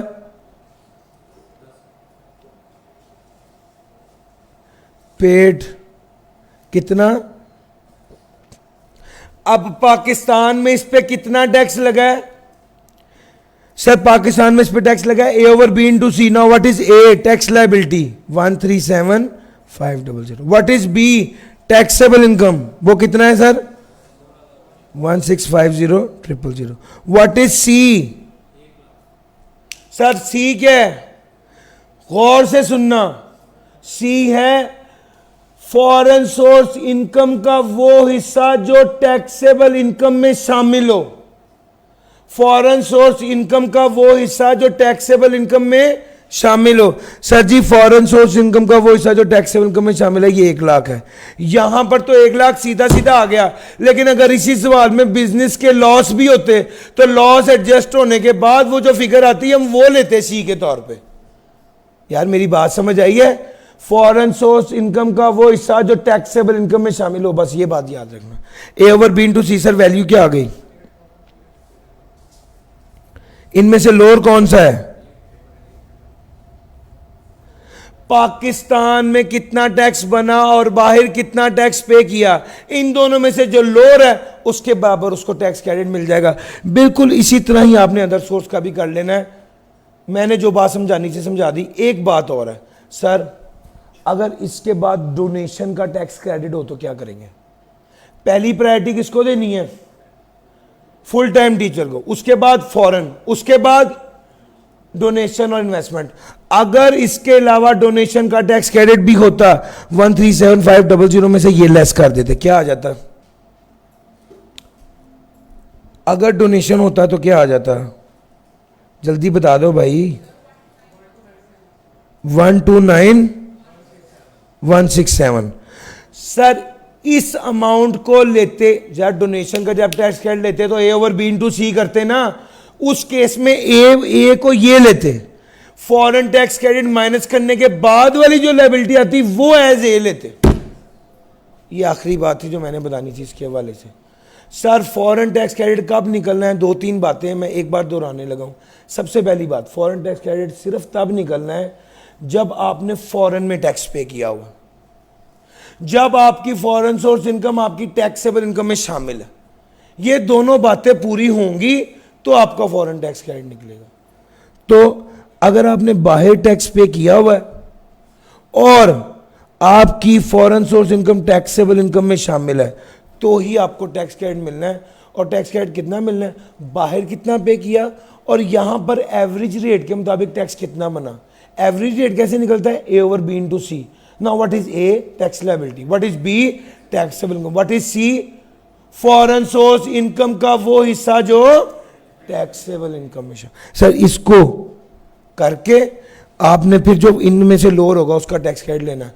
अगर इसके बाद डोनेशन या कोई और टैक्स क्रेडिट हो फॉरेन के अलावा नीचे वाले इन्वेस्टमेंट वाले, तो उसके लिए ए की ए ओवर बी इंटू सी करते हैं। जो ए होगा ना सर वो ये वाली फिगर आएगी, हम ओरिजिनल वाली फिगर नहीं लेंगे। एक छोटी सी बात और रह गई है लॉसेस की। जिस तरह फॉरेन टैक्स क्रेडिट क्या हुआ बता दिया, फॉरेन लॉसेस, सर क्या फॉरेन की इनकम आ, चाइना में बिजनेस किया 100 रुपए की इनकम आ गई, दुबई में बिजनेस किया 30 रुपए का लॉस आ गया, क्या ये आपस में नेट हो जाएगा? The answer is yes. Her head का सर पाकिस्तान से बाहर सारा फॉरेन होता है, तो ये ना सोचे कि वो चाइना है और वो दुबई है ना, पाकिस्तान से बाहर सारा फॉरेन होता है। तो जिस हर हेड का इनकम, हर हेड का लॉस अपने हेड की इनकम के साथ एडजस्ट हो जाएगी। फॉरेन का सिंपल रूल है सर, मैंने भी आपको लॉसेस बताया पाकिस्तान सोर्स इनकम में, उसमें फिर भी कुछ टेक्निकलिटी है, ये बिल्कुल सिंपल है। जिस हेड का गेन है उसी हेड के लॉस के साथ एडजस्ट होगा, ना एडजस्ट हो सका 6 साल के लिए कैरेट फॉरवर्ड, खत्म। बिजनेस का लॉस बिजनेस के गेन के साथ एडजस्ट होगा, ना एडजस्ट हो सका तो 6 साल के लिए कैरेट फॉरवर्ड। कैपिटल गेन का लॉस कैपिटल गेन के साथ एडजस्ट होगा, ना एडजस्ट हो सका तो 6 साल के लिए कैरेट फॉरवर्ड। एक और बात ध्यान से सुनना, foreign source income from other source का loss foreign source income from other source के गेन के साथ एडजस्ट होगा, अगर ना एडजस्ट हो सका तो 6 साल के लिए carried forward. Sir other source है मगर ये फॉरेन है सर। पाकिस्तान सोर्स इनकम होती तो हम क्या करते, हम पाकिस्तान सोर्स इनकम होती तो हम कहते अदर सोर्स कैरेट फॉरवर्ड नहीं होता, लेकिन ये पाकिस्तान सोर्स इनकम नहीं है बल्कि क्या है, फॉरेन सोर्स इनकम है। अगर फॉरेन सोर्स इनकम होगी तो लॉस हमेशा याद रखिएगा कैरेट फॉरवर्ड होगा और 6 साल के लिए होगा। अपनी हेड के साथ एडजस्ट होते हैं नहीं तो कैरेट फॉरवर्ड हो जाता है। हाँ बस एक बात आखिरी इसके वाले से ये है, स्पेकुलेशन और नॉन स्पेकुलेशन इसको क्या रखना है, अलग-अलग रखना है। यानी स्पेकुलेशन और नॉन स्पेकुलेशन को सेपरेट हेड के तौर पे ट्रीट करना है। सर आपने फॉरेन टैक्स क्रेडिट अगर 6 हेड हैं तो अगर 5 हेड हैं तो सबका फॉरेन टैक्स क्रेडिट अलग-अलग कैलकुलेट करना है, इकट्ठा सर सबको जमा नहीं कर देना। अब यहां पे गौर करना, इसी सवाल में जो मैंने आपको भी करवाया है, सर आपने बिजनेस का क्रेडिट अलग निकालना है, अदर सोर्स का अलग निकालना है, इकट्ठा नहीं करना सर। ये बात भी हो गई। उसके अलावा स्पेकुलेशन और नॉन स्पेकुलेशन को अलहदा अलहदा हेड ट्रीट करना। इसका मतलब यह है स्पेकुलेशन का क्रेडिट अलहदा निकालना है, नॉन स्पेकुलेशन बिजनेस का क्रेडिट अलहदा निकालना है। गर्चे एक हेड ऑफ इनकम है लेकिन उसने कहा स्पेकुलेशन को अलहदा हेड ऑफ इनकम ट्रीट करो, नॉन स्पेकुलेशन को अलहदा करो। सर चैप्टर नंबर 13 में मैंने आपको सारी बातें बता दी। अब मुझे चलना है चैप्टर 12 की तरफ।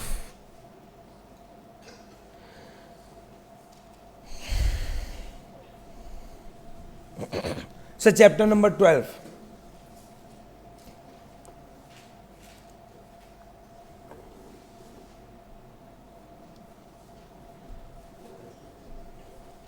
Sir chapter number 12 is about AOP. और एओपी की बात तो बाद में आएगी, अभी इसने 2-3 बातें और कही हैं, पहले वो देख लेते हैं। सबसे पहले डिसीज इंडिविजुअल। सर अगर कोई बंदा फौत हो गया, अब वो बंदा फौत हो गया, उसने टैक्स देना था, तो क्या अभी भी इसको टैक्स देना पड़ेगा? यस, इसके लीगल रिप्रेजेंटेटिव को टैक्स देना पड़ेगा। सर अगर उस बंदे पर टैक्स वाले अभी केस करने ही लगे थे, वो बंदा फौत हो गया, तो अब वो केस बंद हो जाएगा? नहीं, वो केस उसके रिप्रेजेंटेटिव के खिलाफ चलेगा। अगर उसके खिलाफ टैक्स वाले केस कर चुके थे और केस चल रहा था तो उसके फौत होने पे वो केस खत्म हो जाएगा। द आंसर इज वो प्रोसीडिंग उसके लीगल रिप्रेजेंटेटिव के खिलाफ ऐसे ही चलती रहेगी जैसे वो बंदा मरा ही नहीं है। और चौथी बात, लीगल रिप्रेजेंटेटिव सिर्फ to the extent of the state of the deceased person liable होता है। एक बंदा फौत हुआ है, उसकी टोटल जायदाद है 1 लाख रुपए की, उसने टैक्स चोरी की हुई है 1.5 लाख रुपए की, तो जो लीगल रिप्रेजेंटेटिव है वो 50,000 रुपये अपनी जेब से नहीं देगा सर, वो लीगल रिप्रेजेंटेटिव उसकी जायदाद की हद तक ही लायबल होगा। सर ऑथर, अगर कोई बंदा लिटरेरी काम करता है, 24 माह से ज़्यादा का टाइम लगा देता है काम करने में, किताब बनाने में, तो इस आर्टिस्टिक काम करने में, तो याद रखिएगा उसके पास ऑप्शन है, वो चाहे तो अगर वो उस काम करके किताब बना के, वीडियो बना के, फिल्म बना के बेच देता है और बेच के उसे लमसम पैसे मिलते हैं, तो और उसने उसको वीडियो और किताब बनाने के लिए 24 माह से ज़्यादा का अरसा लगाया है, तो याद रखिएगा इस केस में उसके पास ऑप्शन है, वो चाहे तो अपनी इनकम को 3 सालों पर तकसीम करके टैक्स कर दे। सर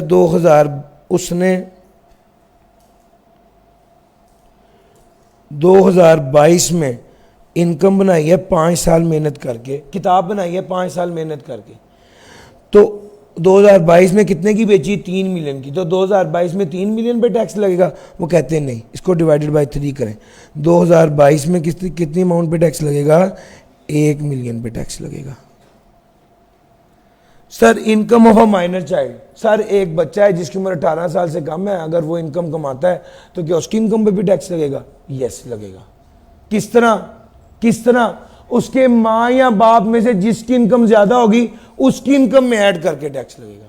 माँ की इनकम है 8 लाख, बाप की इनकम है 5 लाख, उसकी इनकम अपनी माँ की इनकम में ऐड हो जाएगी और उस पर टैक्स लगेगा। पेरेंट में से जिसकी इनकम ज्यादा हो, ठीक है, उसकी इनकम में ऐड कर देंगे और उस पर टैक्स लगेगा। सर माइनर चाइल्ड से मुराद है वो बंदा जो 18 साल से कम हो।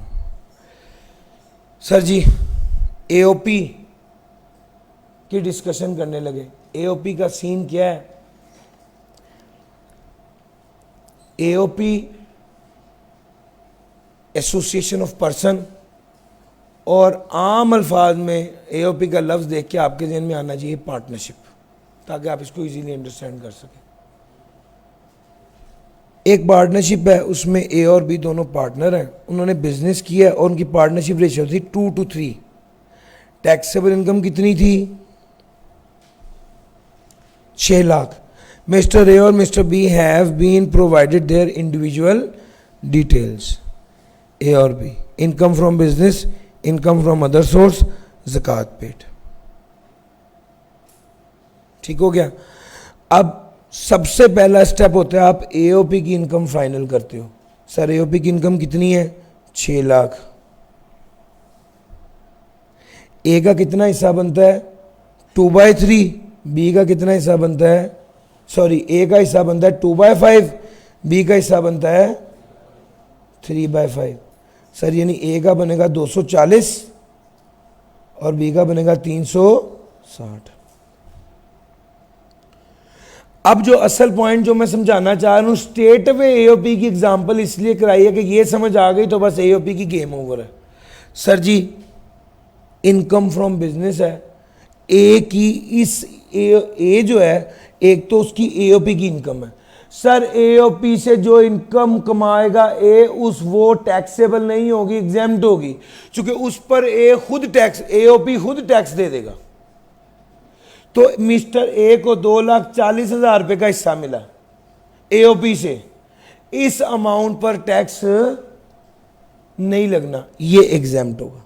शेयर ऑफ एओपी जो किसी इंडिविजुअल को मिलता है वो क्या होता है? एग्जेम्प्ट होता है। एक बात तो ये समझ लें। हाँ, अगर उस इंडिविजुअल की कोई और इनकम भी हो, अब इस केस में देखिएगा ए की इस 2,40,000 के अलावा भी इनकम है, कितनी? 5 लाख इनकम फ्रॉम बिजनेस, और ज़कात कितनी है? 20,000। सर 5 में से 2 लेस कर दें तो कितना आ गया? सर ये ए की टैक्सेबल इनकम है, ये ए की टैक्सेबल इनकम है। सर अब जरा अगला स्टेप देखना, ए की एओपी का जो शेयर है वो टैक्सेबल है या एग्जेम्प्ट है? ए के लिए सर एग्जेम्प्ट है, सबने से इतना जवाब दी है, ये एग्जेम्प्ट है। सर जी देखिएगा, शेयर ऑफ एओपी गर्चे एग्जेम्प्ट है, लेकिन फॉर रेट पर्पसेस ऐड होगा। सर क्या कह रहा हूं मैं, फॉर रेट पर्पसेस ऐड होगा। फॉर रेट पर्पस का क्या मतलब होता है, इसका मतलब होता है कि एक ही टैक्सेबल इनकम आपने निकाल ली, शेयर ऑफ एओपी कितना है 240, शेयर ऑफ एओपी। सर इसके बाद लिखेंगे total income for rate purpose. Sir ji 240 और 480 में 240 ऐड करें कितना हो गया 720। सर ये total income for rate purposes आ गई।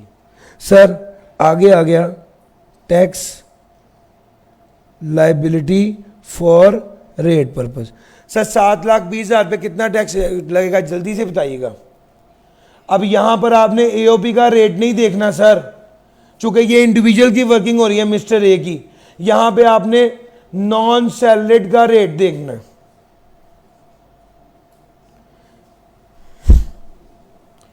गर्चे एओपी और नॉन सैलरीड का रेट सेम होता है, मगर मैं फिर आपको जानबूझ के इसलिए बताया कि आपको पता होना चाहिए। जी भाई बताइएगा 8, सब प्लीज बता दीजिए 22,000। सर ये एक्चुअल, ये असल टैक्स लायबिलिटी नहीं है, ये tax liability for rate purpose है।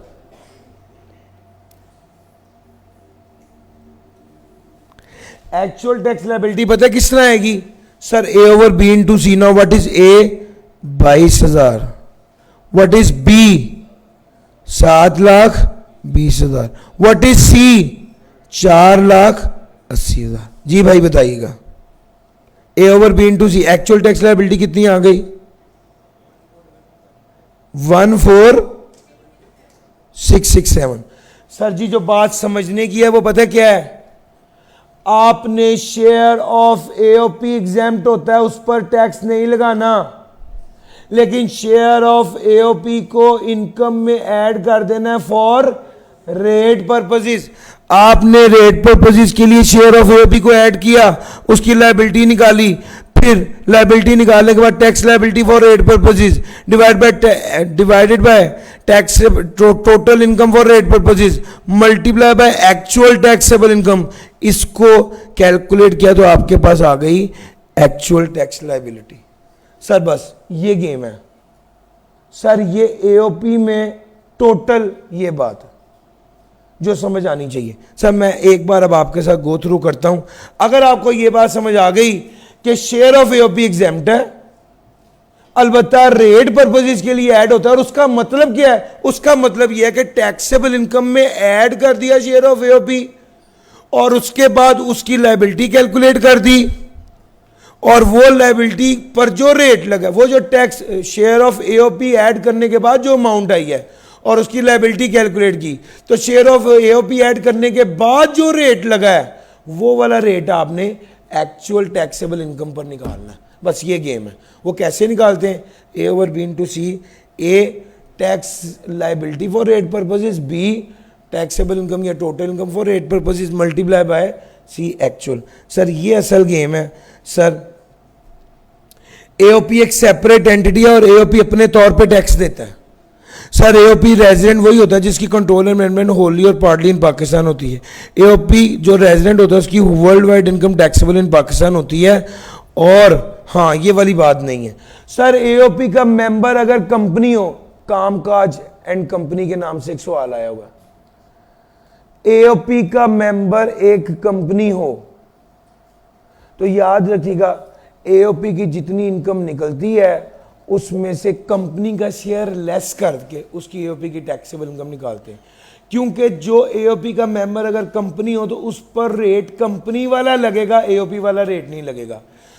सर जी उस सवाल में क्या था, मिसाल के तौर पे एओपी की टोटल इनकम है 10 मिलियन और कंपनी का शेयर था 50%, तो 5 मिलियन लेस करके बकाया 5 मिलियन पर एओपी का रेट लगेगा। और ये जो 5 मिलियन है इस पर कौन सा रेट लगेगा, कंपनी वाला 29%।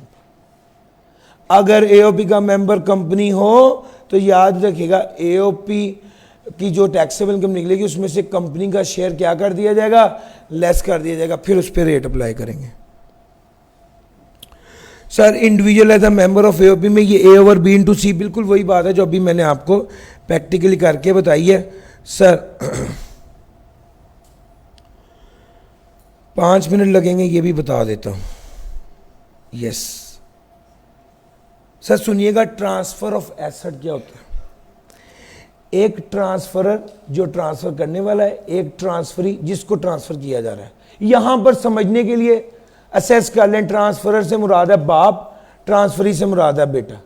बाप ने खुशी में बेटे के नाम अपना घर या अपनी दुकान ट्रांसफर कर दी और किराया अभी भी बाप ले रहा है, तो सर टैक्स जमा कराने का जिम्मेदार कौन होगा?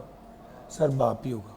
असल में टैक्स जमा कराने का, गर्चे ट्रांसफर कर दिया उसने, लेकिन टैक्स जमा कराने की जिम्मेदारी अभी भी ट्रांसफरर की होगी। अच्छा, अगर बेटे ने स्टाम्प पेपर पे अपने बाप से लिखवा के रजिस्ट्री अपने नाम करा ली है और अब किराया भी बेटा खुद वसूल कर रहा है, तो इस केस में ट्रांसफरी रिस्पॉन्सिबल होगा, यानी बेटा रिस्पॉन्सिबल होगा कि वो टैक्स जमा कराए। जी भाई, माइनर का सीन नहीं होता, माइनर के तो नाम नहीं ना ट्रांसफर होएगा। सर तीसरे नंबर पे, हाँ माइनर चाइल्ड, अगर माइनर चाइल्ड के नाम ट्रांसफर किया या अपनी बीवी के नाम ट्रांसफर किया है तो समझा जाएगा कि उसके लिए एक्चुअल में रिस्पॉन्सिबल कौन होगा?